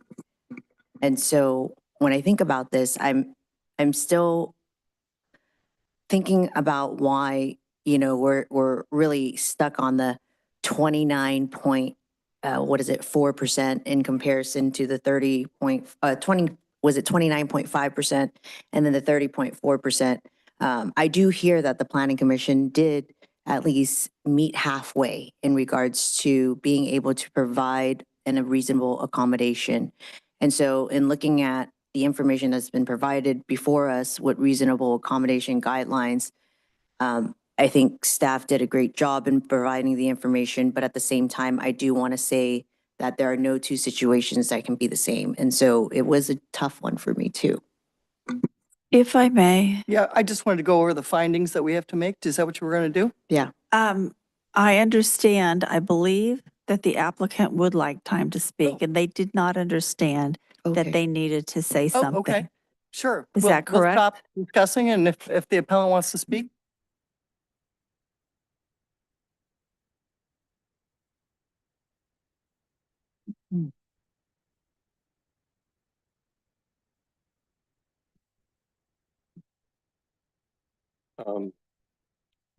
First of all, Mayor, you talk about how you have to make decisions without emotion. I don't think the mic is Miss- on. No, the mic might not be on. Sorry. It's on the, You said that you have to make decisions without emotion. As Ms. Law stated, with the fiasco that's going on now with our immigration, there is emotion in what decisions people make. Good emotion. Okay, so we're just asking you to have a little of that heart when you make this decision. I understand that you have to be strict in that, but I mean, how do you be strict in the immigration laws that are unfair? It's the same thing. So anyway, the last time we were here, there was a lot of discussion revolving measurements, and it was hard and confusing for us to try to explain to you. So we took a video of what it's like moving the handicap van back into the space. And at the end of the last meeting, also, the city council decided that there was going to be an engineer to look over the project, and Jeff came out and took a peek at it and said it's overbuilt, basically. And we'd like to show you the video of what it's like to try to fit a handicap van into our spot. And we'd also like to say, while watching the video, this video is taken in broad daylight. Please take into account that that's not the only time we take Alex out of the house. That's the only time he's going places. We also have to back that van in the dark. We also have to back that van in when it's rainy, when the backup camera's blurry, when the side cameras or the side mirrors are wet. So it doesn't make it easy. So every inch that we can get for the capacity to do this means a lot. So the 1 foot 1 inch means a lot, especially under those other circumstances. So here's a video of us backing the van in.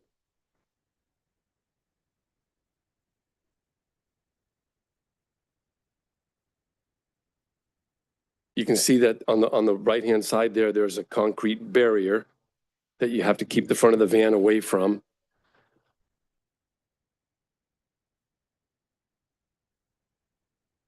And you can't hit, you have to be careful about hitting the front of the vehicle into that area as well. And there's the post that Haley was talking about.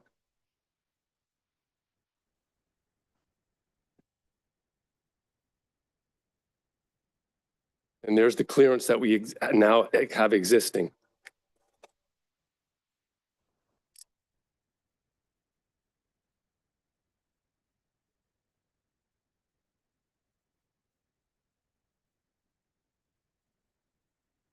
And then once you get it back there, you can adjust the van to the space that Alex can get in and out of it comfortably.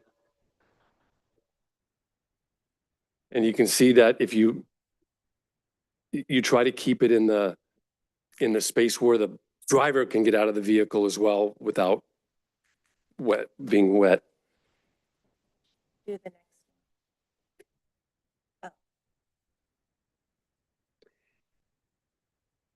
Okay. So here's Alex coming out of the house after we moved the van over. So you can see how even right there, it's not as a straight in thing like the picture that Haley showed you was. And he has to come all the way out, spin around, and then he can get into the van.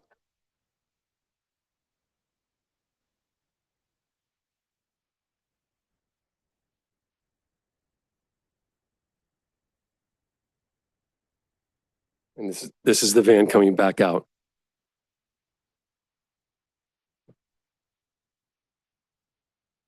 From the spot where Alex got in.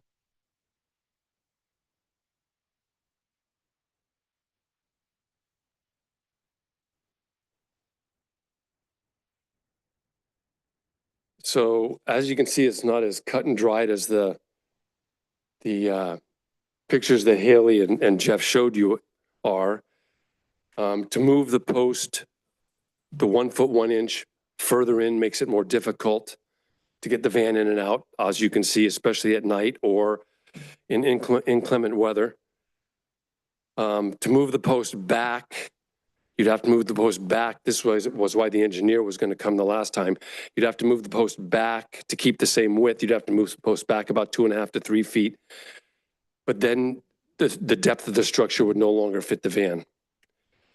So we do think we require a little bit more than the minimum suggested by the city for the safety of all involved, Alex and the driver.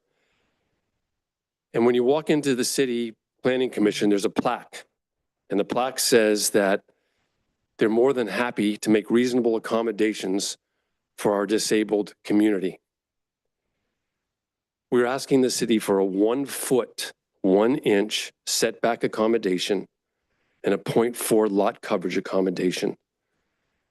Is this not a reasonable accommodation request for a disabled resident? That's all we have.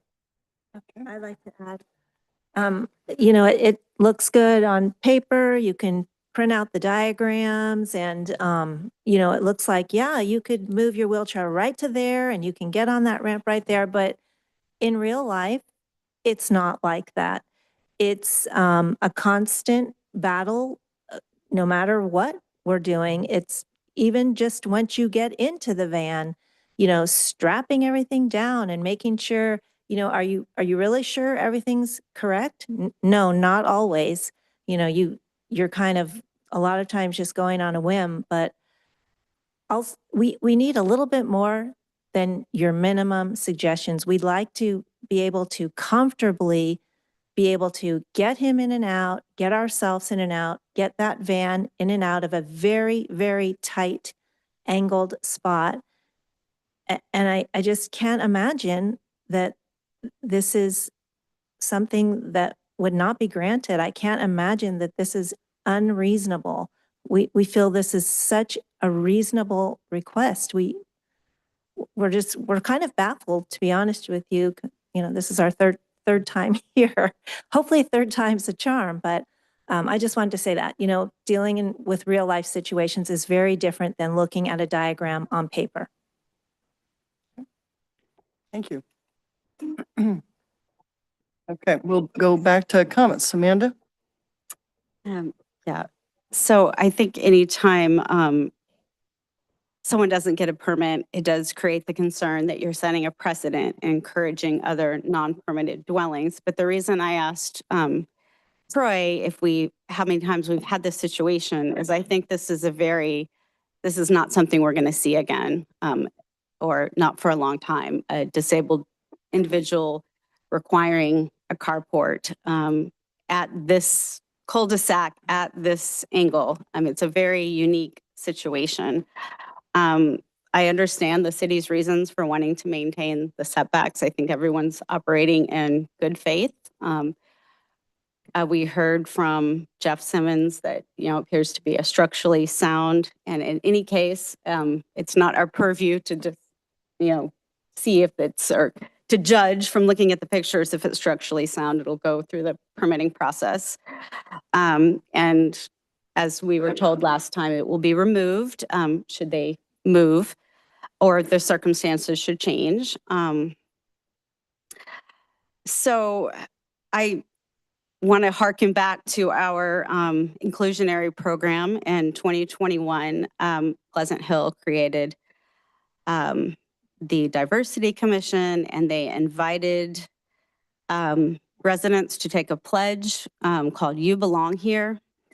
One of the items on that pledge was to examine multiple perspectives and viewpoints outside of your own experience. And I think we don't have another disabled person in this process to give their point of view. We only have the family. And I think we need to believe what they're telling us about the difficulty of getting their son into this van and what is best for him. Yeah, I think that's what I want to say. Zach?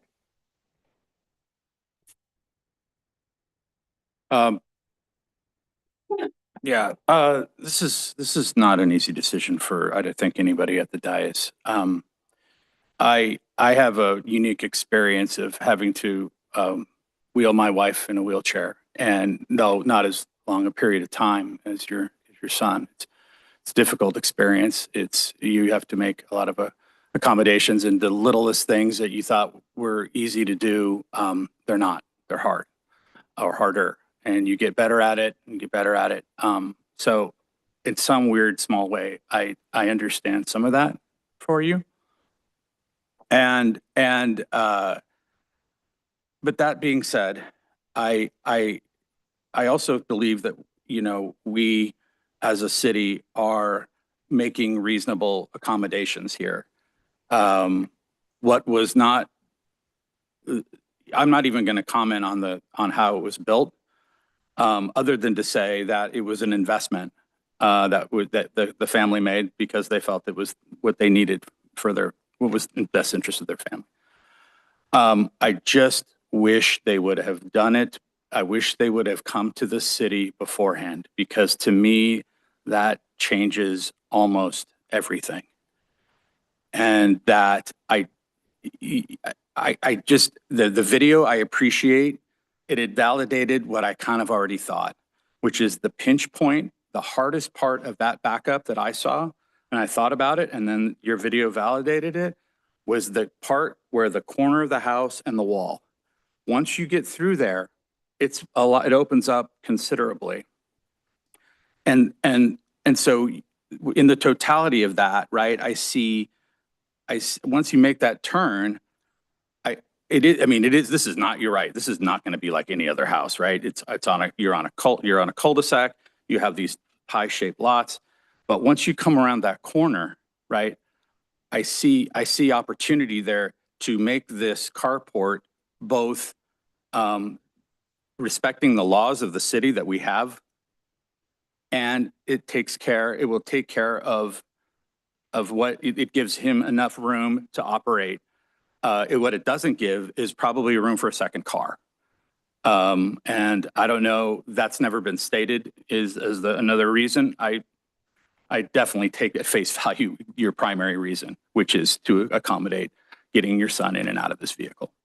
And I think the way the Planning Commission, I think they were reasonable once they were dealt with something that was already presented to them, where they didn't know, the city didn't have an opportunity to provide input during the construction process. But I think after it was built, I think the Planning Commission did the best they could to offer a way that this could be modified, but not destroyed and have to be rebuilt. So I think the city has been very reasonable. I think the city has been sensitive to it because it was basically put there after this thing was built. And that's what I keep going back to. As much as it pains me to know what you guys have to deal with on a daily basis, I just know that there are going to be other structures that could be built that are going to not have neighbors that are as wonderful as yours are. And believe me, I live in a neighborhood with some wonderful people and some not so wonderful people. And so it's, you're very lucky to have such great neighbors. And so I think that I look at this in its totality. I don't take the emotion out of it, but I have to look at what's presented, and what was done in the sequence that it was done in. And that's all I can really do. And vote accordingly on that. So thank you for your time. Did you want additional comments? Yeah, I did look at the video, and that was one of the considerations I was looking at. You know, I own an auto repair shop, and we have to fit in 5,000 square feet, 20 to 25 cars sometimes, like, and moving them in and getting them in and out. And I was looking at the space and how you could turn, and that was one of the challenges, is that pinch point that Zach was talking about. But also taking a look at the plans. I mean, believe me, this is not something that, like, I sat there, hey, I'm going to look at this for 20 minutes and walk away. This was something that I really, really thought about, because, you know, this is accommodation for someone who needs to get in and out of the vehicle. And I saw that video, and I understand you're moving backwards. But I do believe that the solution the Planning Commission came up with would allow you to still be able to back that vehicle in. It's tough. It's tough. Yeah.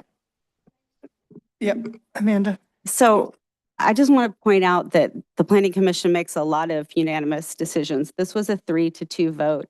And one of the dissenting members is a parent who has a son with a disability. Yeah, let me state, I didn't want to take all the emotion out. I said we had to balance those two things. I did not say remove the entire emotion from this, because that's impossible to do for any of us. But we have to balance it out with the other things. So I just wanted to clarify that point for everybody. Interestingly, I spent the morning speaking at an accessible transportation event this morning for the Bay Area.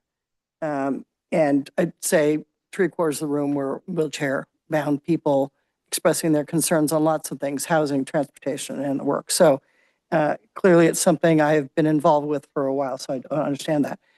I agree with Vice Mayor Schass that part of the issue for us is the timing of coming back after the fact and not working with the city initially. Please, you guys had a non-conforming part of your home before that had to be redone to make it conforming. So you knew our people, you knew our process. And so that is troublesome to me to come after the fact. But then I do appreciate some of the difficulties, and certainly doing the best what you can for your son. I totally understand that and appreciate that. The video, as everybody said, the pinch point is clearly the house and the cement wall. That's clearly the tightest part. And it's hard to see where you can turn and where you can't. It looks like that. Moving the post back a foot actually probably helps that instead of hurting that. So, okay, with 2.5 feet, or 2 feet or whatever, it's a less accommodation. Please, it's not a time for debating. Really, I appreciate that. Please, it's really not a time. We can't debate at this point. All right, I do appreciate the video, and I see it was much more difficult than I expected it to be. So I appreciate that. So one of the things that I just want us to think about as we're going through this, we have to make findings in order to approve or not approve. If we can't find the findings, we have to go along with the Planning Commission. If we can find the findings that you saw in the staff report, we can make that. Now, I look at the findings have to be the housing will be used by a disabled person. Clearly that one is passed. The second one, the requested accommodations is necessary to make specific housing available to a disabled person. Housing is my question there, because obviously you've been living there for a while, so it's not really making the housing available, but I guess that's an interpretive point. Third one is the requested accommodation would not impose on any undue financial or administrative burden on the city. And the fourth one is the requested accommodation would not require a fundamental alteration in the nature of a city program or law, including land use and zoning. So part of, when I take a look at this, I have more trouble with the new request than I do with the post. The additional carport roof structure. I have more trouble with that than I do the post. Only because while your neighbor now may be very, happy with what you've done and understand why you've done it, new neighbors may not be the case, and that really comes close to the neighbor's yard, and that could be problematic. So in my mind, when I look at those 4 findings, I'm probably getting there on the post, but I'm not terribly comfortable with the new request for the additional roof space. So that is where I am standing at this point. And so of the 3, Haley, can we bring up the 3 things that we're addressing?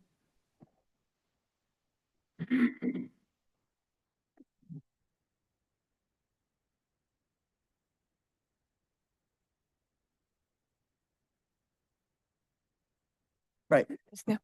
So the 15-foot aggregate setback, the planning commission agreed to, correct?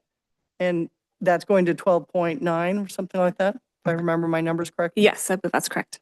Okay. So that's been approved by planning commission. I don't have any problem with that. The encroaching the 5-foot minimum setback, the exceed 30% maximum lot coverage is where I'm having trouble. And so my position would be leave the post in place. I think it's a very expensive. I will urge you and everybody that's listening to this meeting, call the city if you need to find out, you're building something to find out what you do. Because I think our staff is very helpful in designing things to make things work for people. And they would have been accommodating to helping you structure something that made sense and probably was actually a little less expensive than what you did. And so I'm urging everybody in the city to, if they're hearing this or listening to this, this is not something we do lightly, and we certainly don't appreciate the fact coming after the fact to have to redo something. So I want to make that as strong a statement as I can. So in my opinion, this is just my opinion, not the entire council's, I would be okay with 1 and 2, and I'm not necessarily okay with 3. So that would be my suggestion. I just have a question about your suggestion. Well, perhaps from Jeff, is how much alteration of the structure would that require if you just, if you weren't moving the pole and you were just. It's only a temporary one that's in the 5th spot, right? So it's only a temporary post where that. Additional area that we're talking about, they'd already agreed to remove that. And there's a temporary post that's there right now. Right. So if you keep it, there would be extra work involved in that. If they'd already agreed to remove it. They had agreed to remove that during the planning commission. Now they've come back and asked to leave that in place. And I'm just going back to the planning commission's recommendation on that be removed and the temporary post be removed. And of course, we do have to go, you have to go back for permits from engineering because of the structure you've done, but. We still have to do the building. Yeah, you still permit have to process. do that process. Yep. Anyway, but that's that. May I ask a Bill? question, Jeff? About the exceeding the 30% maximum lot coverage requirement, how does that impact what we're trying to accommodate here for the, I mean, I hear you, Sue, about saying 1 and If you can 2. go to the slide where the red, those red cross section would come out. And so it would be a square carport. That's currently temporary, right? And the post is temporary. And so and that's what originally the appellant had agreed to remove that piece. And I'm just going back to that saying, remove that piece. That I think really gets in the way of any potential future neighbor seeing that carport roof that close all the way along the line rather than just the one point where the post is. So that's my viewpoint. And may I ask the appellant about the coverage that's necessary, though? I believe that they needed that 30% for a They specific had reason. indicated, and correct me if I'm wrong, but they wanted that so the driver could stay dry getting out. So I don't, that to me is not a reasonable accommodation. Getting a driver, keeping a driver dry that's not handicapped is not what a reasonable accommodation is meant for. The other side where the disabled person is getting out, staying dry and being able to get is understandable for reasonable accommodation. but not for a driver just to be able to get out and stay dry for a short period of time. That's, am I correct? And that's why that, yes. Okay. I just want to make sure I represent that correctly. Can I ask a question about, so let's just say hypothetically, we do something like that. Is the appeal, Janet, in its entirety denied anyway, and then we just go back, or how does that? We're going to have to redo this resolution and we'll have to bring it back to you. It's very complex and it's really not something that I would like to sit here and try to fix. Right. Because it's not just a clean one way or the other. It's pieces of this and pieces of that. And so this reso has to be revised. So is that a denial and start over, or is it a continuance? We can just give you Or an direction, right? acceptance, or an acceptance? You give us direction as to what you Okay. want to do. I just want to make sure we're all clear on like what we're voting for and what And we're then- not voting for. And then when we come back, when we bring a reso back, based on the direction that you give us tonight, whatever that may be, then, because if it's not what's already in here, then at that point in time is when you will actually vote. So you're giving us direction to bring something back for consideration. It's not the actual vote. We will have to Okay. vote on the resolution as it's written, but Yes. if we can clear direction, so I'd be happy to hear other people's thoughts on that, but that's just my. Yeah, I think The looking at what the planning commission recommended, based on the fact that they have to still get a permit and go through engineering. I mean, my thought process is if we can keep the post based on what an engineer that they pay and hire, and the neighbor next door is okay with it, and remove that 30% section to be in compliance and still be in compliance with building, because like Janet said, we have so many things up in the air. If all that can be great, I'm cool with that. If the engineer says, hey, we got to move the post regardless, because I'm not an engineer, and the engineer might say that anyways, then I'm cool with that too. But I'm kind of in the thought process with you. However, we still need to go through engineering, or they still need to get an engineer and go through that process. Subject to permit. but- Right, subject, Okay. yes, subject to engineering approval and permit is basically, yeah, So- great. so that's- Yeah, so after watching the appellant's video, as well as also looking at the pictures showing us how it looks like for the additional 30%, I am inclined to kind of move forward with leaving the post there as well, as is existing currently, and not agreeing on the third part, maybe the first and second component of it, of what the planning commission had already said, but not the third piece, which is the 30%, because if it's only coverage for the driver and it's not a reasonable accommodation for the individual that actually needs it, then I'm not inclined to move forward with that. Okay, so you're concurring with my suggestion? Yes, that's correct. And you are as well, okay. Zach? Yeah, I'm comfortable with that. I'm comfortable with that. I mean, I'm looking at this now and I think the driver would be dry as well. I mean, this is the perfect parking spot, and maybe not in a perfect, as the applicants have pointed out, it's not always perfect with weather and such, but I think, I looked at this as the way it was built was to accommodate a second car. And that was just my point of view. Seeing this, I think it's a reasonable thing to move forward with, and I think it accomplishes what really needs to happen here. Amanda? Yeah, I would also be comfortable with that. I do think the video to me indicated that, the moving around the post could make it more difficult. But if the roof is just for the driver, I agree, then it's not an accommodation. Okay, so I don't even know which mic I'm speaking into. That's not good. Just direction. Yeah, so I think we've got a consensus up here to give you direction to 1 and 2 are fine of those 3 points. And the third one should be to bring that back to where planning commission had been to deny the extra footage, the coverage. Yeah? Yes, everybody's got that? Okay, all right, great. Sorry, planning With- understands. Yes, thank you. Okay, so with that, we will take a final vote when that resolution comes back reflecting our discussion up here. And then you can move, then you need to start working with Jeff. on the permit process, okay? We're going to take a recess here for 5 minutes, so.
Well, we're going to get started because this could devolve into something worse. You're going to hit the recording. Okay, we are back and we are on to, I did public comment the last go round. Phew, thought I had forgotten that. 10.2, which is adopt a resolution updating the proposed fiscal year 25-26 master fee schedule. Now, this is the highlight of the evening. Sorry. I just get to introduce Ross Yangwis, Administrative Analyst. Good evening, the Mayor, Council, Eric, CFO. That's it. I get to sit back down for a few minutes. Okay, so poor Ross has got to do the exciting piece. Oh, look, people are back to actually watch you, Ross. Good evening, City Council. I'm here to present the proposed fiscal year 2025-2026 master fee schedule update. And as a reminder, the fees are established to provide full cost recovery of city-provided services. And over the past 20 years, the master fee schedule has seen two major updates, one in June of 2003, where fee levels were adjusted based on a comprehensive fee study. A resolution established authorization by City Council to adjust the fees annually based on the CPI.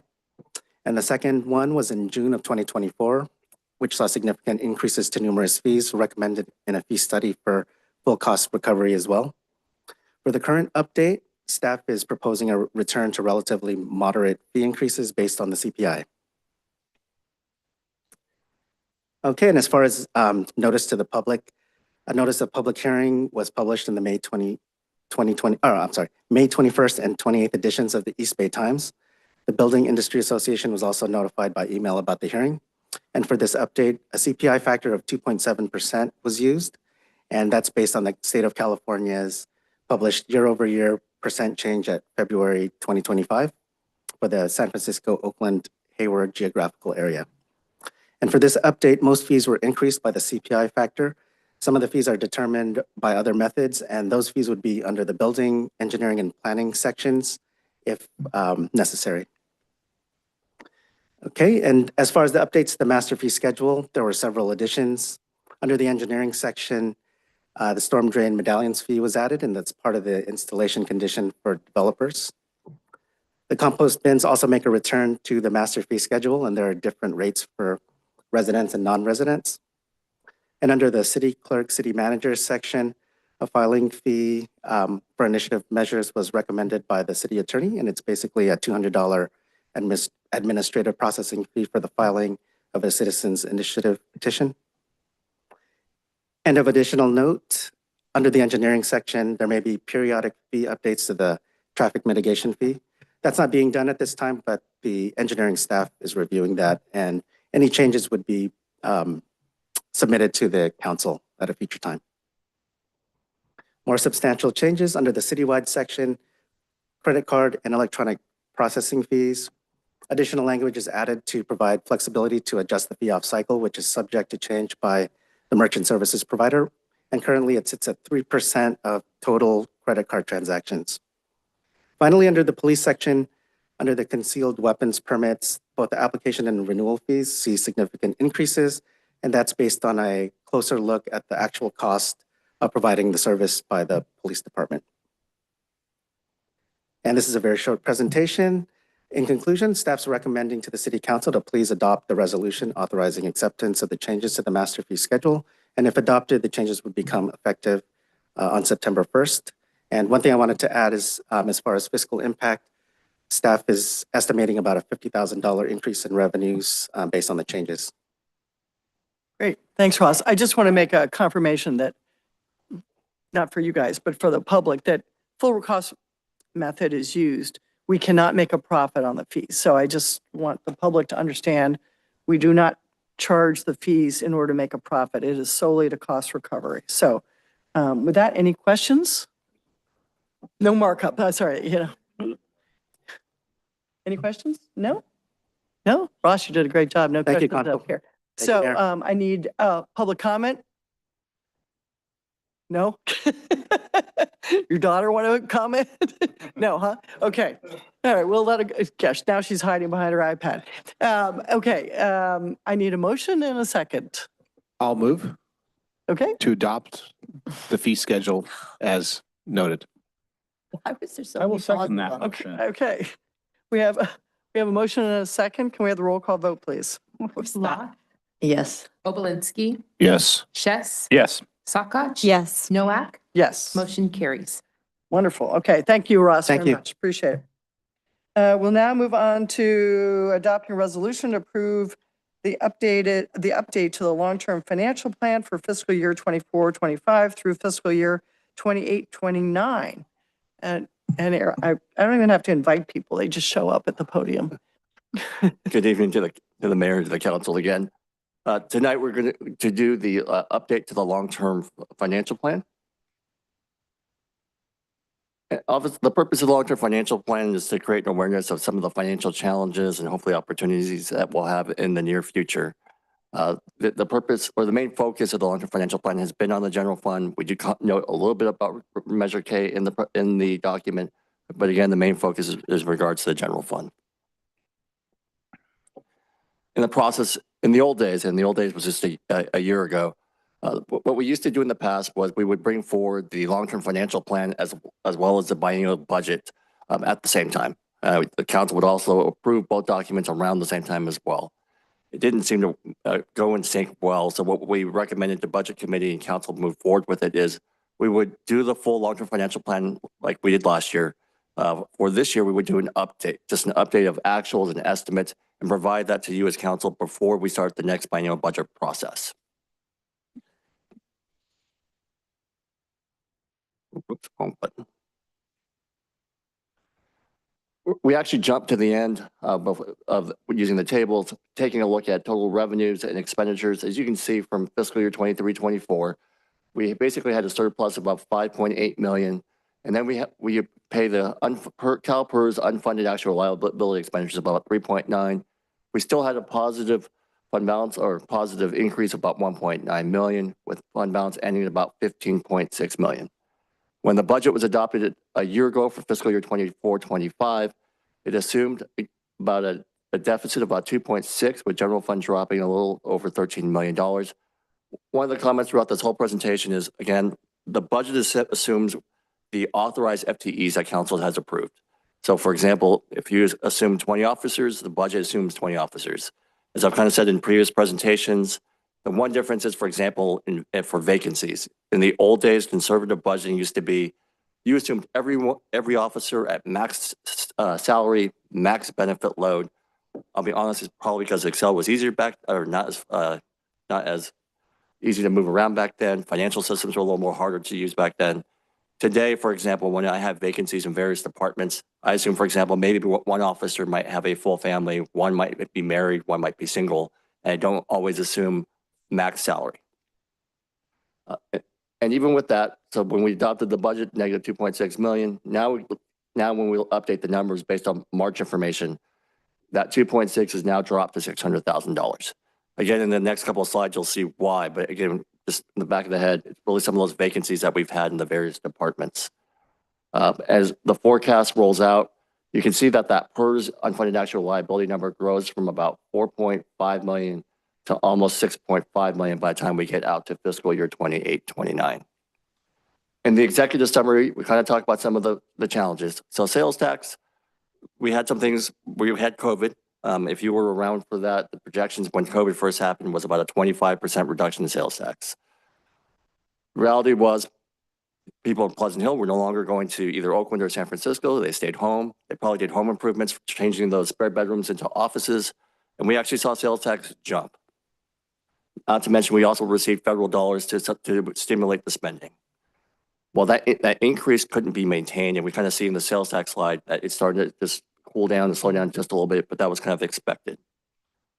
Property tax, after we came out, right after the Great Recession, assessed valuation by the county assessor was automatically reduced by about 20-25% across the board. You didn't have to file a piece of paper with the assessor. He already just went ahead and did it. But what it also meant was you can bring those values back up to the assessed values, assuming that sale homes were sold at that point. So over a long period of time, the assessor basically brought those values back to where the max value could be. So what we were basically seeing was assessment values are going up. The assessor's bringing those values back up. So we were seeing annual increases in property tax between 6 and 8% a year. Well, all of that revenue's been recaptured on that after the Great Recession. Now it's basically on home sales now. While values are still up, there's just not as many due to higher interest rates. So instead of 6 to 8% increases in property tax, we're looking more like around 4% in property tax increases. As I just mentioned, the unfunded pension liability payments, those keep growing over time. Again, it's really those assumptions that CalPERS has. They're basically assuming a 6.8% rate of return. Anytime they don't get 6.8%, like they did, for example, 2 years ago, they got 5.8%, which is still pretty good, but still below 6.8. That means there's a liability that we have to make up. Last year, they did get a 9.4% return. We don't get those valuation reports until later this year. There's always about a 3-year lag between when the report comes out and when it actually takes effect. And then the other piece that they're doing right now is what's called the asset liability management process. What that is they're basically reviewing everything from how long we live to that discount rate. Any changes to that will impact the liability number. Depending on what those changes are, it could be both either good or bad. And what I mean by that, for example, the last time they did this a few years ago was they were looking at mortality rates. For example, women was actually living a little bit less than men, a little bit, still more than men at the same age, but just not as well. So that actually reduced the liability, and I do mean by a little bit. But when you don't live as long, that brings that liability down by a little bit. Unfortunately, from the discount perspective, that wasn't as true. They reduced it to 6.8%, and some of that liability did grow because of that discount rate, because that's the biggest driver of the liability number. And then last but not least, as I kind of mentioned a few years ago, the council approved 3-year memorandum of understanding agreements. Coming year will be the last year of those 3-year agreements, and this council will be introduced to labor negotiations relatively soon. And obviously, any changes to those salary benefits will impact these numbers. Taking a look historically at revenue, a little over 21 million to a little over $31 million over that 10-year period. Again, as I kind of mentioned earlier, property tax, sales tax are our main drivers of revenue. And one thing you'll see here, and you've seen in previous slides, is in fiscal year 2021, about $9.2 million in sales tax. It just dropped a little bit during COVID. And then you see that spike to $11.4 million. And it's been hovering around 10.9 and 10.6. As I kind of mentioned, you had those federal dollars being spent on projects or your home, on goods, on cars, and that just couldn't keep being maintained. Obviously, the federal stimulus kicked in, and now it has to cool off. This is just looking at revenue overall as a percentage of the pie. Over a 10-year average, sales tax is about 36%, property tax is about 27%. The main changes between the 10-year and last fiscal year is really the interest income. For the most part, interest income rates for the state was about 0. On average is about 4% now. That's why you're seeing an increase from about 8% to 12%. So what we normally do is when we would go to the budget committee, or what we did do, we go to the budget committee and provide them the scenarios from moderate, positive, pessimistic, and optimistic. What we've done here is just update them for what we know now. So the budget committee received a presentation from HDL. They are a sales tax consultant, and they also do our property tax assessments or estimates as well.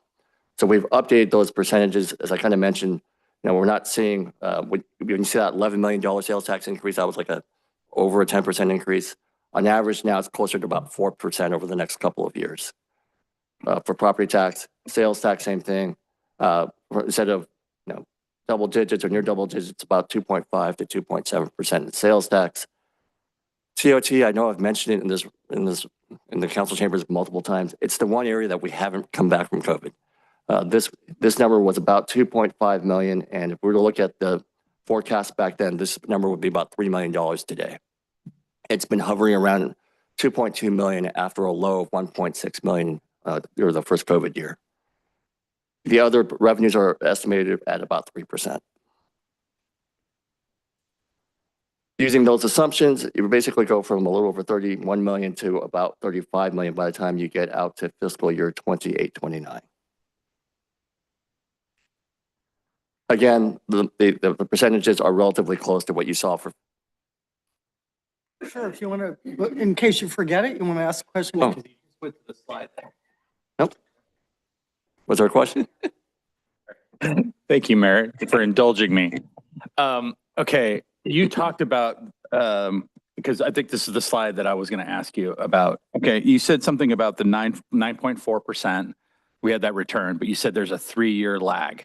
Did you incorporate that into the forecast? Or are you just waiting and seeing? No, so the PERS UAL, which is that 9.4% return. Yeah. It's not in the forecast yet because we don't have that data point. Okay, so you're waiting for it to actually hit. Okay, that was it. Yeah. Thank you. Don't do that again. I won't do that again. Again, the percentages themselves are basically very similar to 23, 24. Again, sales tax and property tax represent almost 63% of revenue. We flipped the coin, and I'm sorry for some of these numbers get a little bit squeezed. It shouldn't be a surprise that the city of Pleasant Hill is a service city. The majority of the cost for us has been salary and benefits. It's around about 14.3 million to 22.6 million. In that salary and benefit number does include the PERS UAL. What I want to mention there is back in 14-15, that UAL payment was about $900,000. Fast forward to 23-24, 3.5 million. The other number I kind of want to talk about here is insurance. In 14-15, that number was about $500,000. Today, it's almost $1.5 million. Both of those have increased on average between 14 and 16%. If you could actually just, if I could just back out even the PERS increase, expenditures have only risen about 3 to 4%. Revenues 5%. Unfortunately, I can't take out that PERS unfunded actual liability payment. I got to factor that in.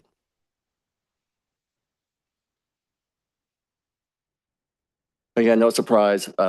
Taking a look at the 10-year average, and last year, the biggest cost is salary and benefits. The 10-year has 73%, and the last year 77%. Again, that includes that PERS UAL piece.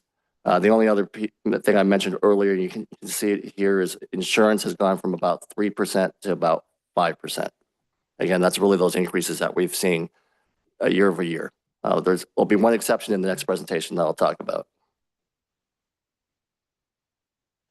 Again, some of the revenues, we also provide the assumptions for the expenditure side. For the most part, these have stayed consistent with what we had a year ago. It does assume, for example, the 3.25% and 3.5%, which are in the current MOUs. And then for the forecast, it assumes 3.25%. What that really is what the council will negotiate with its bargaining partners. So again, this is just for a forecast and estimate purposes only. The agreement will drive what those actual increases will be in the future years. For the most part, the rest of this is really consistent with what it was in the prior assumption. Expenditures, again, almost $30 million in 23-24. You can see the adopted, as I kind of mentioned, almost $34 million. As I kind of mentioned, it assumes we are fully staffed based on the authorized positions that you approve. The estimate, as I kind of mentioned earlier, below that. You basically saw instead of a deficit of 2.6 million, it's a deficit of about 600,000. And that's as of the March, when I did this back in March. So we'll hopefully see if it's better by the time June 30 rolls around. Some things can change. But again, this will always, like the forecast ramps up to about almost $40 million by the time you get out to fiscal year 28-29. Oh, sorry, I did want to mention one last thing. That's not. One assumption that I kind of forget about is attrition and vacancy is about 3% or $600,000. So we do this for the long-term financial plan. We don't do in the budget. So for this purpose, it does assume that we have some kind of vacancy rate. The average is about 3%. There are years where we've had more officers, for example, having vacant positions. Those can increase those vacancy savings. And you'll see that both in this presentation as well as the next one.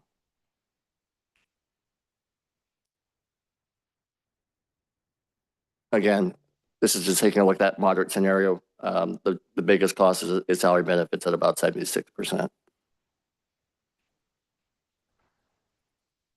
Sorry for squeezing this in, but what we basically try to do is we should it to you by category, but now we're showing it to you by department. I won't use the bar graph. As you can see, our biggest cost is public safety at about 43%. Again, we are a public service, and that is for our officers and dispatchers. Our next biggest cost is the people in public works, community development. You just had Jeff up here talking about building earlier. He's represented that department. Our third biggest cost is that PERS UAL, I kind of mentioned. It's at 15%. I don't like using this example, but I keep using it, is if you combine HR, finance, IT, and insurance, that's exactly the same cost as that PERS UAL cost. That's how big of a number it is. It basically is equal to 4 divisions. I know there's a lot of numbers here. All this really is trying to show is that PERS UAL cost. This is what are the components, and it really is for the miscellaneous classic and safety classic. And just for reference, safety classic just means police officers. Miscellaneous classic just means everyone that's not a police officer. And it's really paying for that liability for all of those retirees, as well as a few current classic members that we still have left, making sure that we fully fund their pensions for the years of service that they had worked or have continued to work. And then this is the chart that basically shows that forecast. So we go from about 3.9 million last fiscal year, and it grows all the way to about $6.4 million by the time we get into the early 2030s. And then it starts trending back down to 3.6 million by the time we get out to fiscal year 37, 38. So when PEPR reform kicked in, it kind of closed out a lot of those classic members. That just means there will be no more, for the most part, no more classic employees, which closes that classic plan down. And what basically CalPERS did was, well, we know we kind of have a semi-fixed liability. And they kind of, instead of amortizing that and say, okay, well, we're going to pay this debt down over 30 years, they kind of ramped it up to give cities a little bit of flexibility. So you're paying, instead of the full amount, you're paying maybe 20%, then 40%, 60, 80. And then obviously you get to, you didn't pay the full amount, so you got to pay more. So it ends up being a bell curve. So we're getting to the part where we're on the upper ends of that bell curve. It doesn't start coming back down until we get to the mid 2030s and they're out. In theory, once you get back to about the early 2040s, that PERS UAL eventually does go away because those classic employees are now retired. You kind of know what that number becomes. You just have to get all the way to the back end of the bell curve.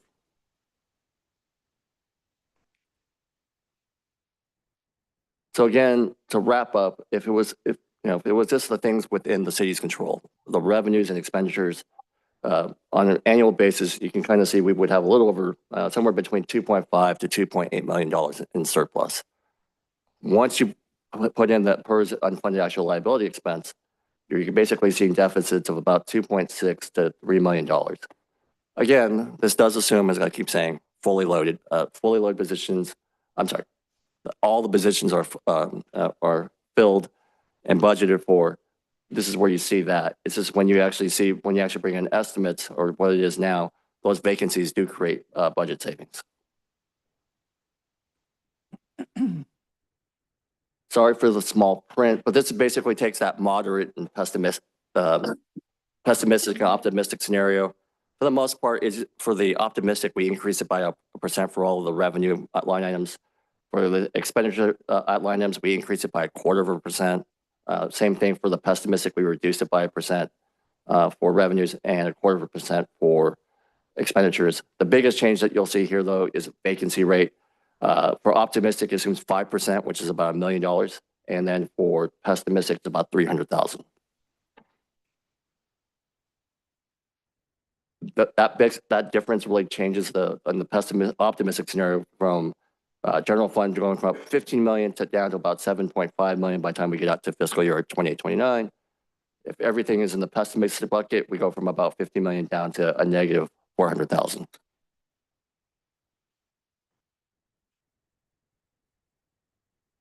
So just to go back in time and some of the previous council actions that has been done to address some of these financial issues. Medical cost sharing began in about 2006 with all of the bargaining groups. What that basically means is every employee pays a portion of medical. And I can say that since I started in government in 2006, the city I worked for at that point in time, I actually had one of the better medical plans. It basically said, if you don't want our medical plan, we will give you the equivalent in cash of what the Kaiser family rate is. So not only had Pleasant Hill already started cost sharing compared to what as an employee, I was thrilled. As a finance person, I'm like, wait a second, you're giving me the family rate, even though I'm single. I was single at the time. I'm single and you're going to give me the full cash value of a family plan. So again, that's the agency I used to work for. The city of Pleasant Hill was already cost sharing medical costs. November 2011, so after the Great Recession, the thing called employer paid member contributions. So there's a portion that belongs to the employees that they have to pay for Classic. It's normally 7% for miscellaneous and 9% for safety. It used to be a given that municipalities paid for the EPMC. Over time, the city of Pleasant Hill negotiate with its bargaining partners and phase that out. We're all responsible to pay for our portion of the EPMC, or there is no more EPMC. We're responsible to pay for that as employees. Also, as part of that council back then in February 2012, we adopted a tier 2 PERS plan. So for example, the Classic plan prior to this was 2% at 55. So what that really means is for every year of service, you get 2% when you hit 55. So if you work 10 years and you're now 55, you get 20% of your salary for your pension. Tier 2, what council approved back then was 2% at 60. So again, same thing, the 2%, but you got 60 for that same benefit. The next thing, I know council didn't do this, but the state implemented Pension Reform Act, or PEPRA. So again, they also amended the plans from a 2% at 62. So they extended the age, but they also changed some of the other things, whereas they capped how much you could make in pension. And also changed some of the rules that made it a little bit harder to game the system. 2017, Measure K passed with over 67% voter approval. And the reason part of this is important, and the mayor's campaigned on some of these items to help this item, was it helps pay for some of those Monday library hours. That isn't free. The county basically has a plan that basically says Tuesday through Saturday, there are some set hours that are provided to you. If you want Monday hours, we have to write a check, which has come out of Measure K. In the old days, that used to come out of the general fund. The other thing that Measure K has helped with street maintenance. Again, as Ann mentioned, I believe in a previous council presentation, it's whatever we could cobble together in the general fund that we would transfer over for street maintenance projects. With Measure K, that has helped fund those projects much quicker, much faster. Again, that used to come out of the general fund. That's coming out of Measure K now. Next piece, that Section 115 trust, the council recently approved, again, a $400,000 contribution. That's really a savings account for pension. It's about $1.9 million today, which in the savings account. Again, that can help with some of those PERS costs. It was one of the things we've done so far is we've talked about putting money in. One of the things we haven't really done is to say, when do we start using that money? But as you kind of see, even if I use the full 1.9 million, that gets us through maybe 1 year of those increases that you kind of see in those out years. I already kind of mentioned this back in 2023 and early January 2024, the council had revised 3-year MOU agreements. Again, both sides fairly reasonable increases on both sides compared to some of our neighbors. And then each budget cycle, and not even each budget cycle, anytime we have a change in staff, I think the department as well as the city manager kind of takes a look and see, well, do we need that position or do we have something that we can work with that might be easier or might be more affordable? Especially, for example, in engineering, maybe they don't need a senior engineer or city engineer because we have Ann serving as a public works director, but we have a couple of other engineering positions that are a little bit cheaper. So we kind of look at all the positions that are available and open and see, does it still make sense? Can we shift it around? Can we look at ways to also fund it a different way? So again, as I kind of mentioned, or Ann kind of mentioned in her presentation, is she kind of looks at when we have capital projects or grants, we can charge engineering staff to those projects and grants. So we shift that cost to the general fund because it's grant eligible now. Or if it's gas tax, if it's an engineering project, again, if it's grant eligible, we can shift some of that salary benefit cost to those projects. And then we still have frozen positions. So that's changed over the years. It's about 5 positions today, ranging from maintenance worker to a CSO. And and an officer still. So we still have frozen positions even within the budget that can save somewhere between $600,000 to $900,000.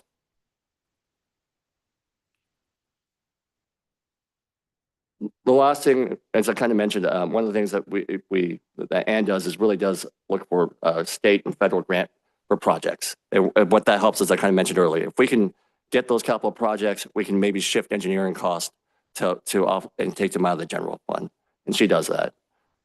We've updated the fees and costs. This was in last year's. The fees and cost allocation to special revenue funds. We already did the major update last year, and Ross mentioned that in the previous presentation. Revenue enhancements, basically that would require council and voter approval for the most part. Expenditures, again, I kind of mentioned it. We do look at insourcing and outsourcing opportunities. We've done that with engineering. We've kind of gone back and forth depending on the staffing and the experience we've had at that point in time. So we do look at that as part of the budget cycle. The next one, modify service levels. That would require council action.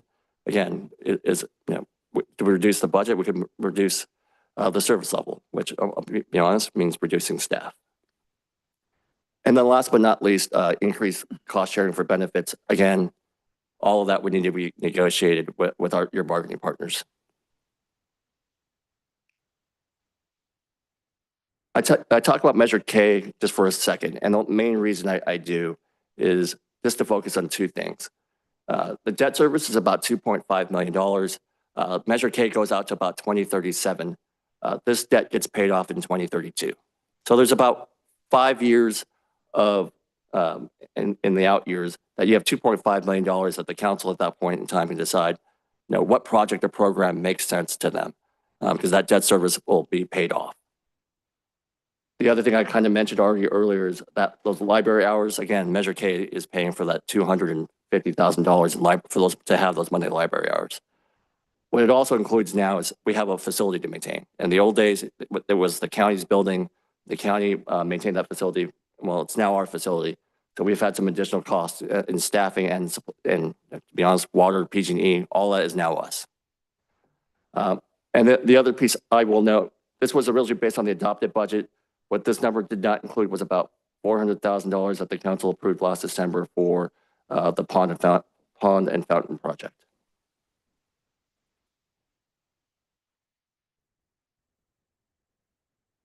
That is it. I'll take any other questions or comments.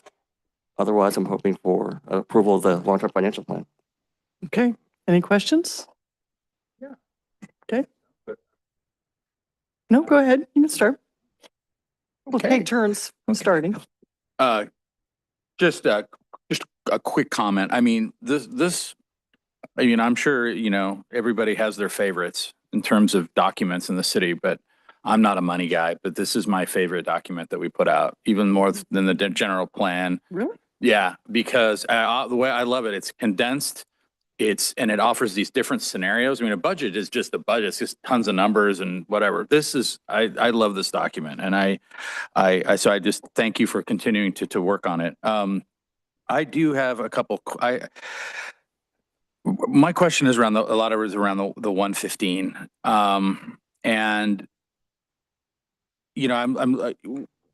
My question is kind of like, I'm seeing in 2032, that's $6.4 million, right? We're looking at.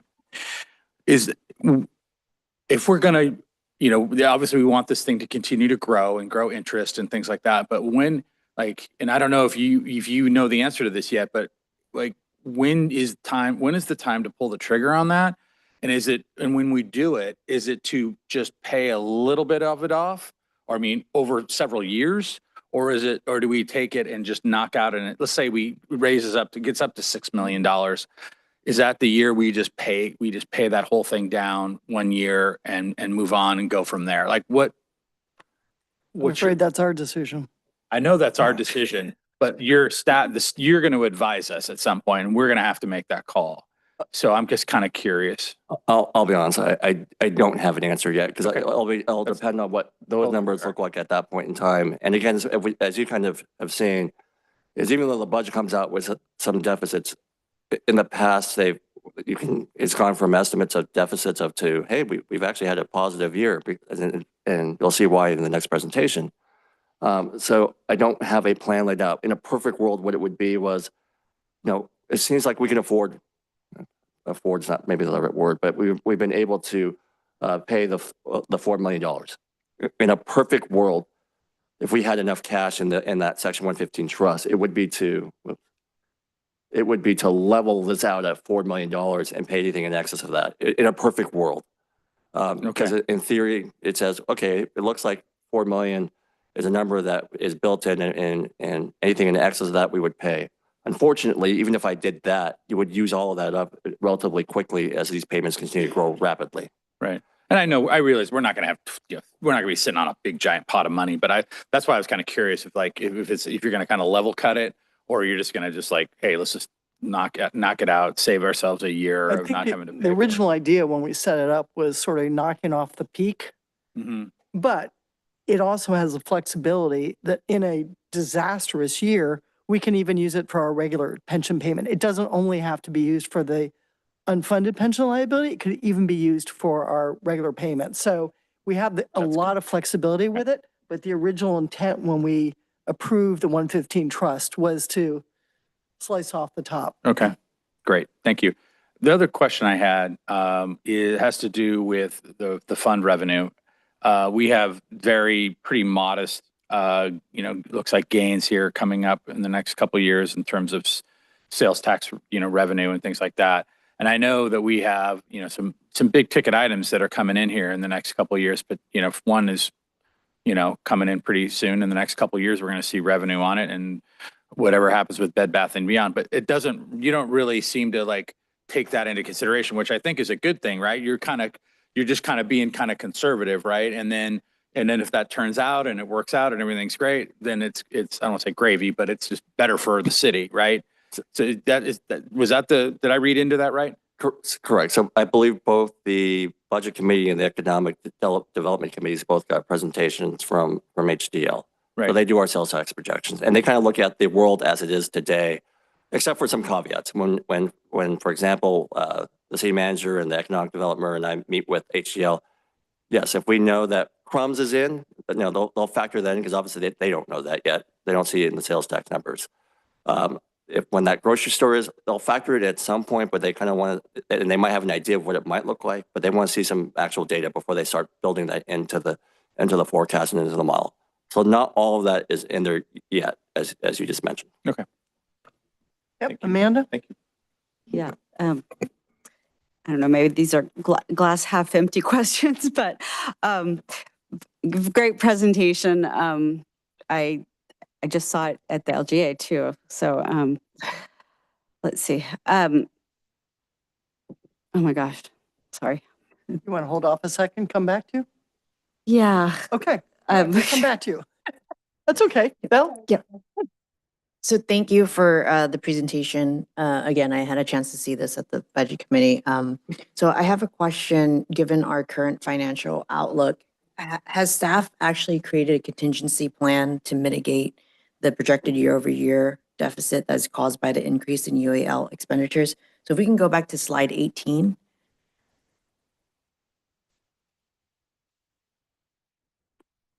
And I asked this question because I want us to kind of look at this in the perspective where, our revenues is exceeding our expenditure. So we end every year with a surplus. So the biggest thing that's causing us to go into a deficit is the UAL expenditure. So we're looking at this in that perspective. Is there opportunity where we can, basically look at cutting back on our expenditure, maybe some professional services contracts, or utilize other funds in our general fund currently? I mean, I think we do that every time we go through the budget process. So for example, even the last time, myself as well as the city manager, we met with every department and we looked at areas where we could cut. The reality is I kind of mentioned earlier, our biggest cost is people. And that's because when we look at contracts and everything else, it's pretty much as far as we can go. And I'll just use my own department as an example. My biggest contract in finance is the auditors. I can't cut the auditors. I mean, maybe I could save a little bit here and there, but there isn't much to cut. Again, I'll use my own department. Yeah, you can cut out my travel and training budget, but that might be maybe 1%. at the end of the day, my biggest number in my own department is personnel cost. It really, and that's the hard part is when you see this is, again, as I kind of mentioned earlier, if you can take out the PERS UAL, revenues have been going up about 4 to 5% and expenditures are about 3 to 4%. Unfortunately, I can't take that out. And that's a literally a 14% increase over the last 10 years. And that's why it's a difficult process. But again, even the last couple of budget cycles, and the mayor's aware of this, is she's seen these deficit numbers before from a budget standpoint. And then and then it's like you see in fiscal year 23, 24, we had vacancies, and now that deficit turned into a positive $1.9 million. So to answer your question, we haven't done necessarily a contingency plan. We do look at cost every single time. We do ask the question, do you really need to spend X on contracts or professional services, or what are you spending it on? And a lot of those contracts and professional services, even though they say that there's not a whole lot of control, I'll give you an example. Animal control, that is a contract. We don't have a choice but to provide that service. It's a check that we have to write to the county. It's not something we can actually negotiate and say, oh, we could do it can you do it for 10% less? No, the county just says, here's how much we would like for animal control, or you can provide that service yourself. Now, again, I came from an agency that had animal control before. It would be much more expensive for a city our size to have our own animal control, for example. When you look at travel and training, for example, another line item that normally gets reduced during budget reductions. The majority of our travel and training budget is public safety. It really is sending your police officers to the required training that they need to have. So yes, you might be able to cut other departments in the travel and training, but the majority of it, or the bigger cost, you can't, because those officers need that training. And that's why some of it we look at and we try to minimize, and some things may not happen. So for example, even in the budget, for example, it assumes sick and retirement payouts. In 23, 24, that was only about $100,000. The budget originally assumed about $500,000. You go back about 2 years, that payout in retirements and sick and vacation was almost $900,000. Again, part of it is due to timing on how many senior staff you have retire. A couple of years ago, we obviously had a city manager retire. You had a police chief retire. A lot of senior staff that had a lot of accrued hours on the books. So there is area in the budget that may not happen, but you have to let it play out and see what happens and see where it goes. Yeah, so can I ask a follow-up question? So based on the fact that we don't have a contingency plan, again, a contingency plan is really just for us in a worst case scenario. It doesn't mean that we would necessarily act upon it. Again, safety is our #1 priority here as well in the city. And so when we looked at vacant positions, have we thought about not backfilling the vacant positions? Have we also included the 10% attrition rate that we would see here as part of this scenario? Your estimate in FY 24-25 indicates 600,000 of a deficit. Is that, again, all positions are filled? Or is this really the forecast of what would result based on the fact that we don't have those positions filled right now? So 24, 25 is based on what we know today, based on what we have filled today, not the budget. And as I kind of said earlier, we go through this process of freezing positions or unfreezing positions at every budget cycle, as well as I mentioned earlier, when we do have a position open up, doing discussions with that department, with the city manager, and see what that staffing need is. Hey, can we bring it? Can we bring a senior engineer down to an associate engineer? Those conversations happen. Maybe you can't, depending on what projects you have going on. So the conversations are happening, and they're going on. If there's areas to save money, I think we try to do that.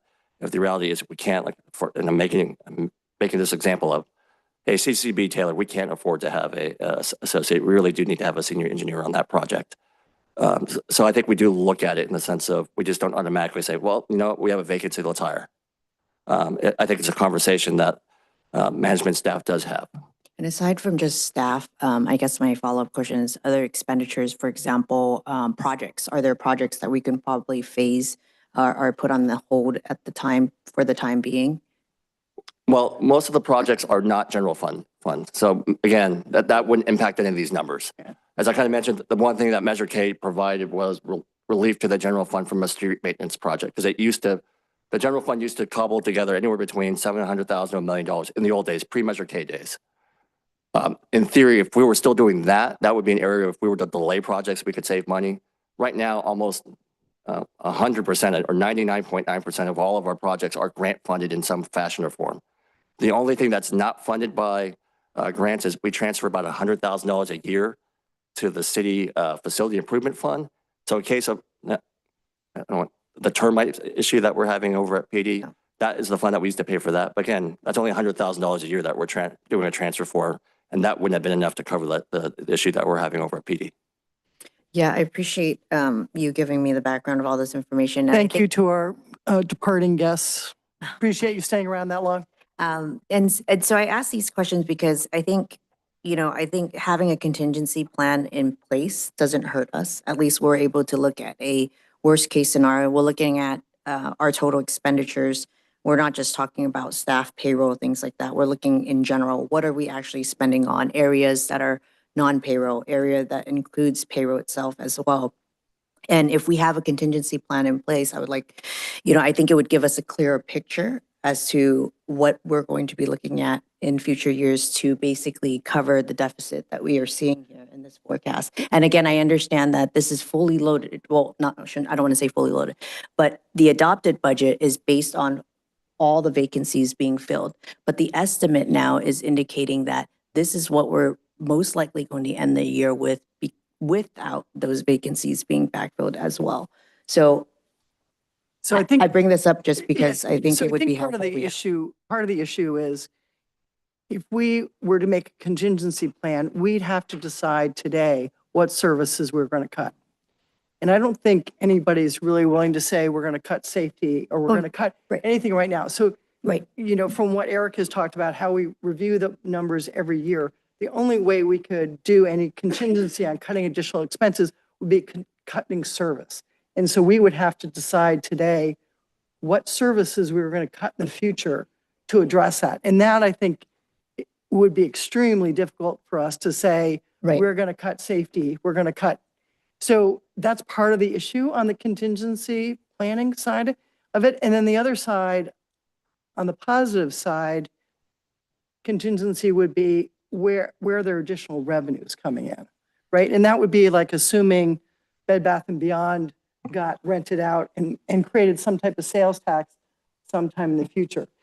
And that we have no control over, right? So that's a difficult, those are difficult contingency plans to consider, because I don't think anybody up here wants to say, come year 26, 27, we're going to cut our police force in a third to address that. And so that's where we run into some trouble on contingency. Well, that's not necessarily like, I don't think that, with all due respect, Mayor, I think what we're talking about here is looking at a contingency plan where we can then have staff work on it so that we can take a deeper dive to understand what our full expenses are in these buckets and whether or not there are areas that we can fund it out of other possibilities. But that's what we've done with Measure K. I think we went through this at Budget Committee. So Yeah, library maintenance has been shifted over, right? And that's been shifted over, and same with the paving and maintenance. That's been shifted over to Measure K. We have very limited things as to what we can do to Measure K without going to the voters, right? Right, I hear you. So And if go I ahead. could just clarify a little bit on this. With a, I think it's not, I mean, it's, I don't know, you can call it a contingency plan. It's, to me, it's almost like contingency steps. And whatever scenario you have, you take these steps, because what we see here right now, today's date, may not happen. So if we make a plan and say we're going to commit to that plan and it doesn't materialize or it's different, I think our plan needs to be, that plan would need to be kind of modified or changed. And then if it gets worse, we might have to up it even more. So I don't know if we want a contingency. I think I want to give I want to give staff some flexibility in being able to work depending on that scenario. So to me, I'd almost want to say, like, as part of a long-term planning document, like, what are the scenarios that get us, what is the steps that we look at? We kind of say that in the plan. I mean, the plan itself kind of says how we do this, but I don't know if it's an outline or something that's more like a little bit more of a primer, if you will, of like boom, boom, boom, boom, boom. But to me, I feel like a plan kind of locks us in, potentially locks us in on one or two on how we do it, rather than giving us a little bit more operational flexibility. And so what That's the only thing I'm concerned about with that. I like the idea of like, okay, what do we do when it hits the fan? Yeah. Yep. But I almost want to be like, what are the steps that we're going to take? Well, so- Resident, what are the steps that we're going to take? Not necessarily we're going to cut this at this much, cut this at this much, and this at this much.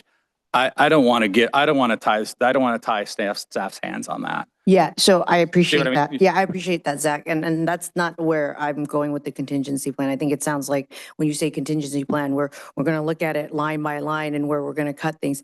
What we need to do is do a deeper dive and see whether or not there's opportunity in our expenditure, which is non-payroll, possibly that we can actually move into another buckets of funds. So for example, Measure K, right? The last bullet there says funding other city projects and services that Pleasant Hill residents and city council identify as key priorities.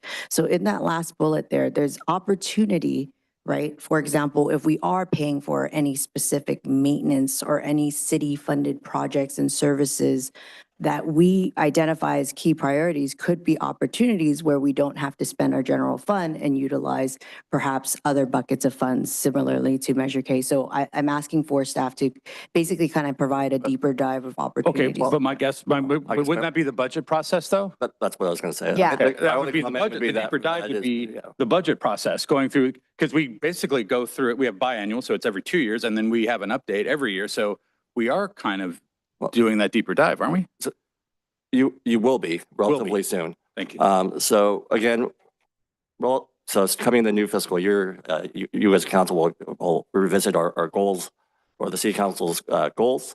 And you get to take a deeper dive and actually looking at those budget numbers by department, especially the budget committee will take a chance to take a deeper dive. So you get that opportunity to look at those numbers and follow up with those questions that your council member law is asking about. I think that opportunity is coming during the next budget process. This is giving you that initial picture of, okay, depending on these scenarios, this is how it currently looks. And then the budget process allows you to take that further that further dive into the numbers and see where we can go from there. And that gives you an opportunity at that point to either ask myself or the city manager or the respective department some of the questions that you're asking about tonight. Yeah, and I think it also gives us an opportunity as we saw in 23, 24, we started, I think the plan was a deficit of at least $1 million. And we ended up at a positive $1,894,000. And so we were then able to, in the budget process, say, okay, we are now sitting with a beginning fund balance of 14 million rather than what it was expected to be was at slightly less than 10 million. And so then we could plan differently in that budget process because we were starting with a different fund thing. I think from the perspective of Measure K, we go through that process very regularly. For example, and this we mentioned this as well, we were paying for crossing guards in the general fund, and we couldn't afford to do that anymore, and we can't shift that to Measure K. But what we could do was invest Measure K in the crosswalks and the speed bumps and additional stop signs, which did qualify for Measure K. So we could shift that over to Measure K. But normally CIP projects are not in our general fund. They're not in our general fund, so there's no projects to shift over. So we have the library, which was included in the Measure K campaign and approval, and then infrastructure. And those two things have already shifted to Measure K. Without going back out to the public, we can't really shift any other additional funds to Measure K. And Measure K has a positive fund balance and continues to have a fund balance in the forecast. So we can continue to use those Measure K funds for those CIP projects because they don't impact the general fund. So that's. And then my only one small comment in regard to Measure K is when you're shifting streets and roads projects and even bike and ped projects over to, since Measure K is funding a large portion of those now. As I kind of mentioned earlier, Ann does, or the Public Works Director does look for those opportunities like, no, this is engineering time that we're spending on that street and road project or that bike and ped project, or Troy spending, the planning director, spending time on that project, that you can shift some of those costs over. Whereas maybe we had assumed, for example, most of their costs is in the general fund. Again, if we can find opportunities to shift staff time to eligible projects, we do, and that's another opportunity that we do try to look at every year, as well as during the budget cycle. Okay, so thank you for that. So it sounds like during the budget cycle, we'll have more opportunity to do a deeper dive. Is that Well, correct? yeah, we'll be able to ask a lot of questions. And Thank then- you. And in the past, when we've had to cut costs, we've had the circumstance in my lifetime on council, maybe we had to look at it when the COVID happened. We thought sales tax revenues were going to drop dramatically. They didn't. But at that time, the city manager, working with staff, came up with a proposal to the council saying, we might be facing a drastic reduction in sales tax revenues. So here's some of the things we can do to address that. And so really that comes from the CFO and the city manager to us when we get to those points, even if it's mid-budget cycle, to say, here's some things we can do in the short term to address those financial questions. So that was how we went through the process at the beginning of COVID, and that was really helpful. Go ahead. Yeah, Amanda, go ahead. Sorry, Jump in. I felt a little faint there for a minute, and that's why I couldn't get my question out. But what I was talking about being concerned in the future is that with Measure K, which I know pays for infrastructure, expiring in 2037, and I know you said we don't amortize the cost of capital improvement projects for the future. How will we be able to pay for, or do we have a plan for paying for, say, the roof in 30 years, or maybe we'll need to do all the streets again in 30 years, or I guess it's less time than that now when Measure K will expire. So do we sort of take into account how we're going to finance those big capital projects after Measure K is no longer with us? Well, I'll say currently, when Measure K is longer with us, it'll be a different answer. As I kind of said, we don't, I'll use the library for an example. Obviously it's built, it's done. We don't now then go ahead and say, okay, we need to put aside $1 million over the next 30 years so we can rebuild the library. Or for example, we need to redo the roof on PD maybe in the next 30 years.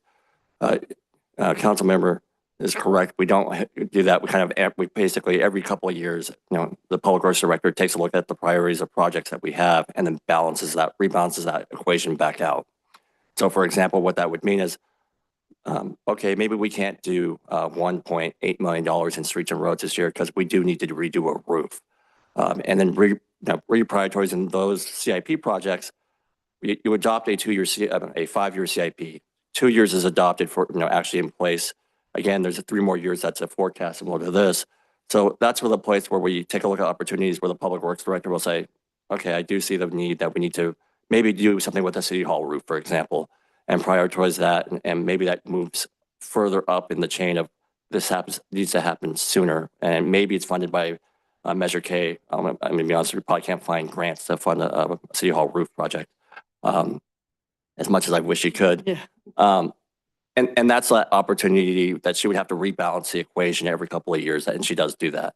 Is to say, yep, this is now moved up. So for example, if you were to go back to the previous CIP, it didn't have a city project in it.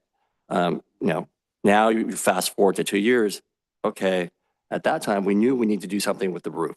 Now we didn't know we had termites, but we knew we had to do something with the roof at that time, as well as some of the other facility projects that we have that Measure K is now funding. So it really is taking that look. You have a chance every 2 years to take a look. And again, we can update it much quicker than every 2 years. But the opportunity to look at those projects with the Public Works Director in the short term and long term. Now, if there's no more Measure K, some of those questions become a little harder to how do we finance those projects. Well, honestly, when we get out to that point, we'll have to be deciding whether we extend Measure K, go out to the voters again to extend Measure K. Do we go out for a half cent? Do we go out for a quarter cent? I mean, the half cent covers, the library, and then the other half of it covers the infrastructure projects. We're not building another new library, so maybe we don't need a half cent. Maybe we only need a quarter cent to maintain the paving and stuff like that. And hopefully the public has seen that we kept to our word to do those type of projects, so that in 2037 or before that sometime, we go out to the public and say, look, have you liked all the road work we've done, and all the infrastructure that we've helped reducing flooding and stuff.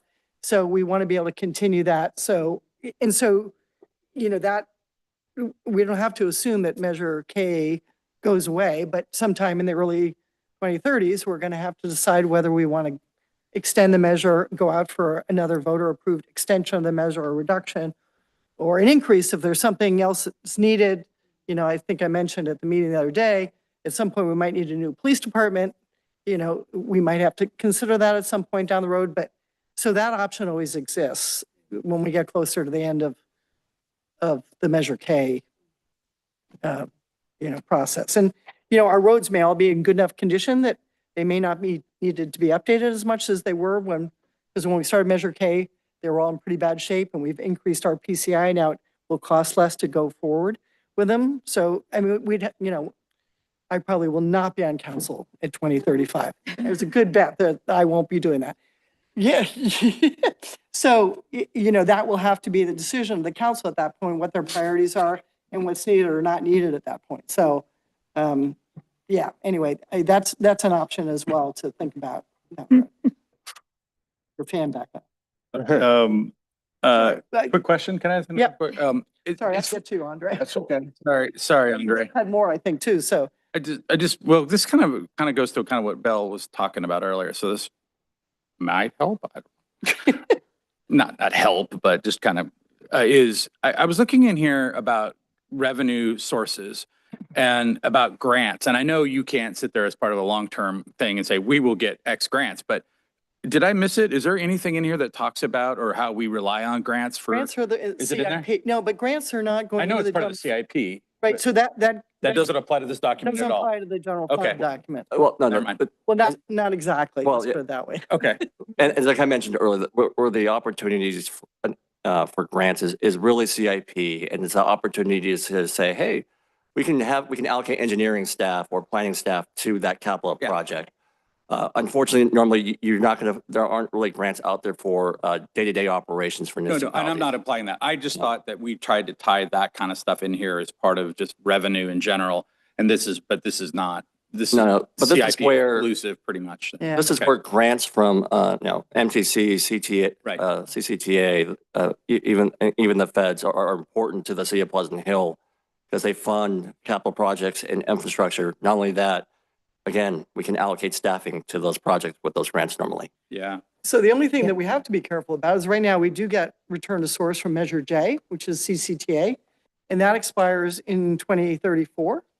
And so to the extent we rely on some of the Measure J return to source money, it will depend on the ability of CCTA to redo that measure. Mhm. And some portion, so the money that we get on return to source, there may be some changes to gas tax in the future because there's a lot of discussion in Sacramento about changing it to a VMT measure instead of a gas tax measure. All those things could impact us, but they're so up in the air. I mean, CCTA will initially go out 2028 for a new measure. If it fails, they may have to go again in 2030.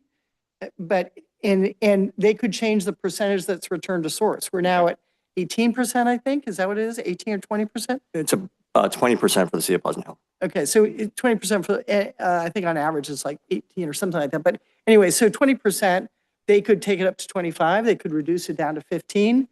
It just depends on the other needs and the ability to get it passed. So that could have an negative impact on some of our funding as well. Some Measure J, gas tax, some of those types of funds that could. TOT could increase our revenue.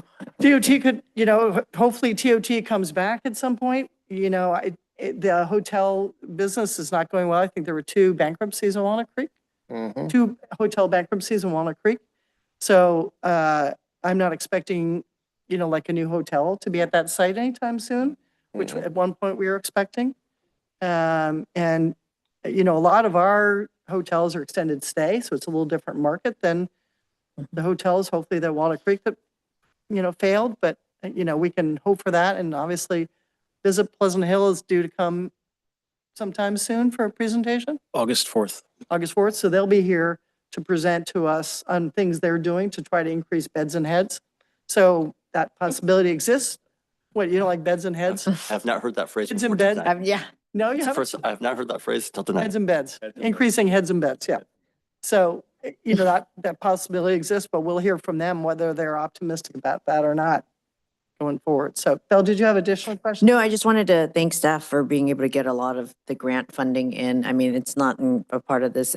Grant funds pays for a lot of what we do in the city. But then again, we just have this UAL expenditure that's increasingly growing. And so I hear you, Eric, that you said that we have the opportunity when we look at the budget cycle to take a deeper dive at that point in time. Again, just to look at our expenditures and maybe being able to shift some things around, I think would help us reduce our deficit. Andre? Mine are more, my questions are more short term. I'm obviously on Main Street and talking to local business owners and taking a look at that side of the business. So sales tax revenue, obviously that's a variable revenue source. I see you got that baked in, and I saw that the consultants within their presentations were kind of trying to figure out what their projections would be.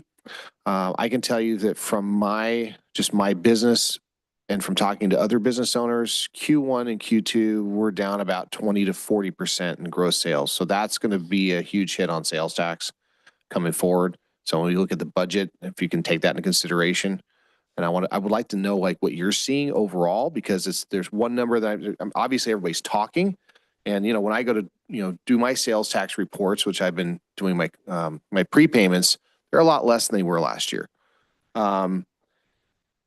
Sue brought this up. Travel is down overall, not just travel regionally, but also international travel due to the current situation we have in Washington. The Fed is hawkish. Tariffs, cost increase. I just went to Kohl's and a pair of shorts is now $40. So it's gone up significantly. So and also the latest news is home prices are kind of flat, but nobody's buying any houses right now. This is usually a time when we see a lot of home sales happening, and home sales are not happening. Yeah, mortgage rates are high. So housing's kind of going through a downturn. So, I'm looking at these projections, and I'm looking at it through the lens of a business owner. I'm like, that's great. If you're a person, I have two CPAs that work with me. If you're one of my CPAs, I'm going, that looks great, but I'm curious of what's going to happen in, the fall, what's going to happen in the winter. So We're not seeing, I get HDL reports at MTC, CCTA, and here, and we're not seeing that big of a cut across the board. But there's certainly pessimism there, and it depends on the tariff day, right? yeah, That could change. that can change one way or anything. the other. And on the other side of the coin, we've been talking about staff, and obviously our biggest expenses are two-legged expense, but that's also our biggest asset. When we're looking at attracting businesses coming to the area, having a quality police force, having a quality staff, and making sure that they're taken care of, clean streets, good, nice roads, that's what attracts business. So I want to say that you guys do a great job. You have good quality staff, and HR has got a good retention. And you guys are an asset, not an expense. The finance guy looked at revenue expenditure number. I'm Don't moving get me over the wrong. balance sheet. I know HR and PD and the city manager look at it differently. Could I just a quick follow-up question? Yeah, along those same lines, I know, like my kids buy everything online. I can't get them to go to stores. They're very lazy in that way. And I'm wondering, I realized at the presentation that the online sales tax, we get a lot less of that than if people go to actual stores.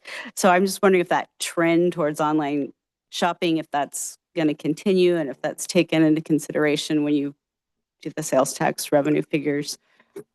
HGL does, and obviously, that continues to grow more every year as it shifts to more to online. As I kind of mentioned at the LGA presentation, and you've seen it in the sales tax budget numbers presentation as well. 20% of our revenue comes from what's called the county pool, which is really our online sales, and we get about 4.9. It's based on your actual brick and mortar, and based on that, 4.9% comes to us. So for every dollar, multiply that by, we get about 5 cents. Versus if you actually shop in Pleasant Hill, you're getting the full bang for your buck in Pleasant Hill. So yes, please shop in Pleasant Hill. It helps our sales tax numbers grow. To be honest, it also helps our online sales number grow, because the more you brick and mortar your better number is, the more you get pro rata on the county pool.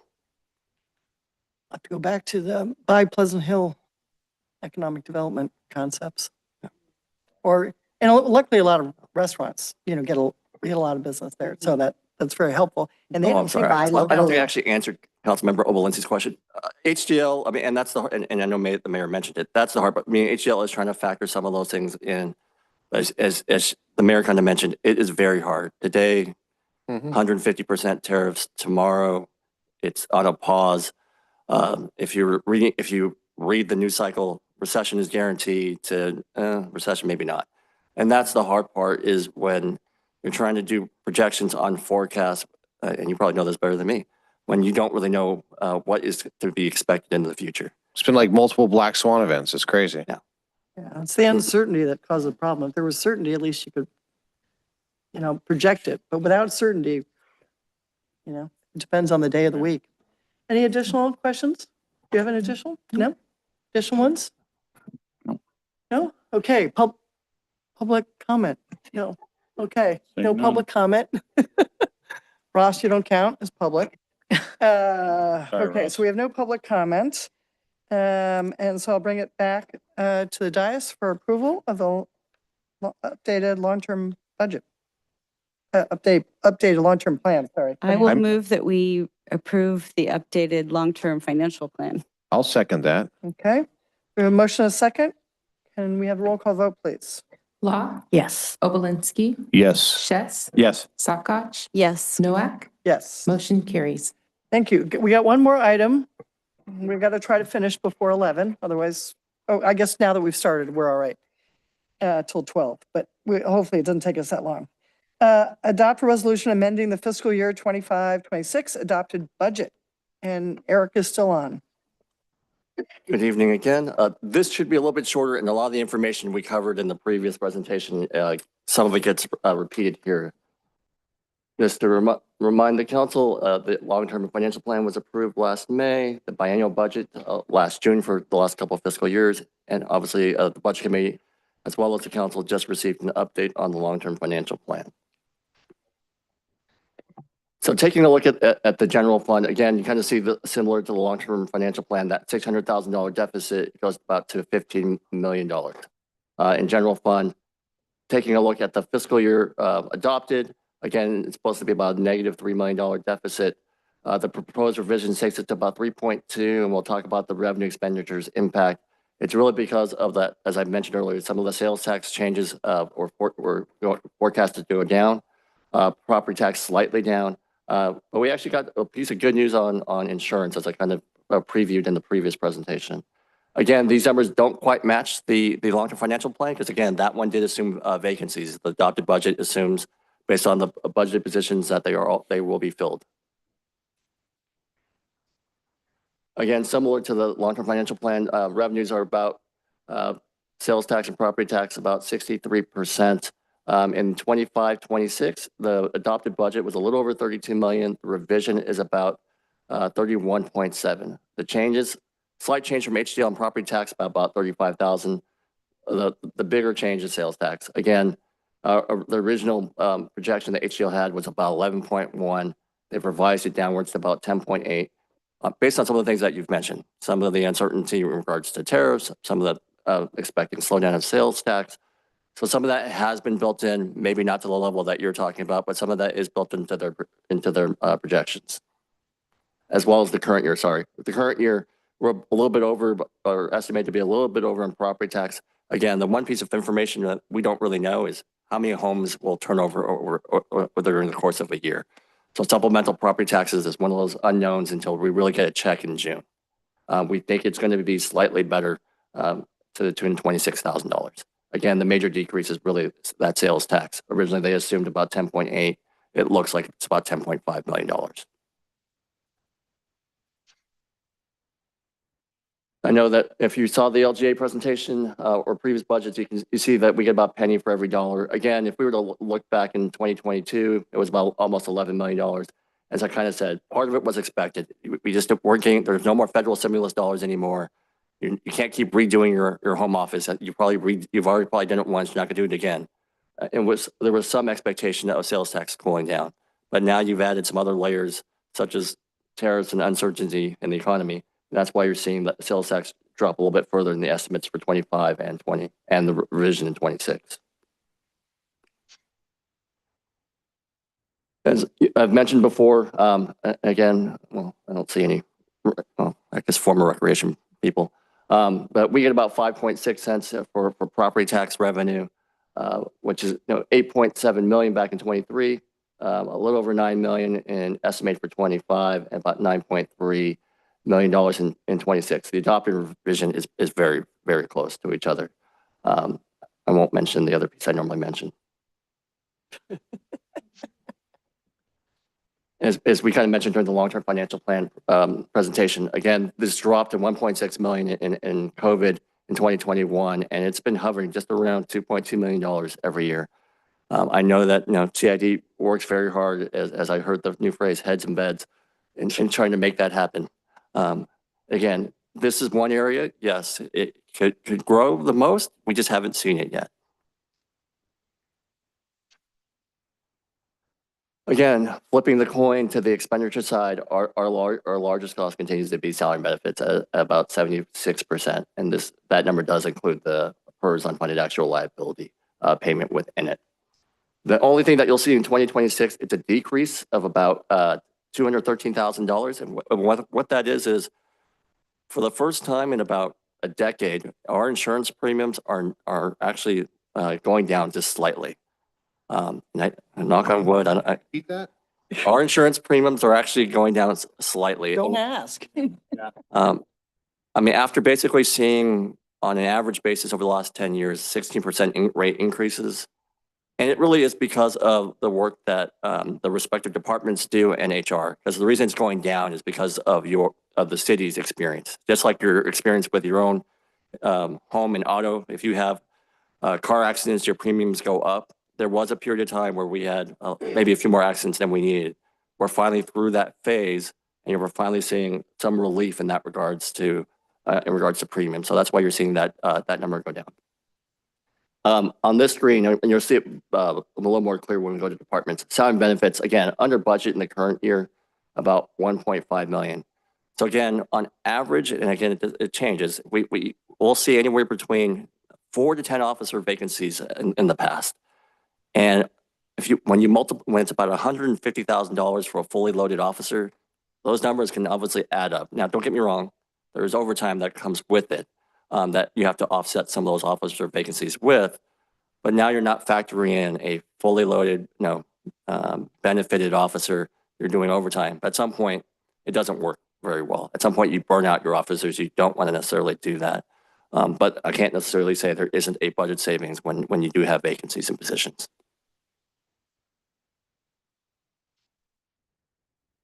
Again, this is taking that look at the state expenditures, but by looking at departments. Again, this is a little more clear when you see public safety and the estimate of about 13.3 million compared to the budget of about 14 million. The majority of that $700,000 is really those vacancies in positions that I was talking about earlier. Same thing for community development and public works, about $500,000. Again, we've had vacancies in engineering as well as maintenance workers in public works.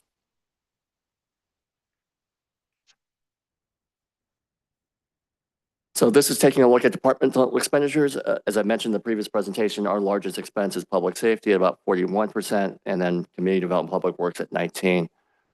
The PERS UAL 14%. Again, my example, it's very similar to IT HR, finance, and insurance. You've already seen this, so I won't talk about the CalPERS unfunded actual liability bell curve. That is the end of this presentation. It's really approving those amendments to sales taxes I mentioned earlier, as well as the insurance premiums going slightly down. It does include CalPERS going slightly up, as I kind of mentioned in the previous presentation, that 5.8%. That means our PERS payment did go up a little bit. Now, it kind of got netted out against the premiums going down. Questions? Andre looked like 4 inches taller than me in that picture. He's standing up very straight. My only question is, what is fully loaded? That doesn't refer to the guns. Doesn't. No, fully. Fully, so for example, police officers on average about $100,000 just salary. Now you add in pension, medical and dental insurance, and health insurance. There's a rate from that, and it varies depending on where they are, but it can go from anywhere between 20 and 50%. Are you including the cost of employer contributions for Social Security in that number as well?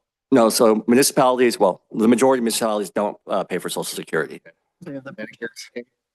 Medicare, yes. So that's built in there. Medicaid, yes. But yeah, Social Security, most cities, you had a choice back in 1980, actually early 80s.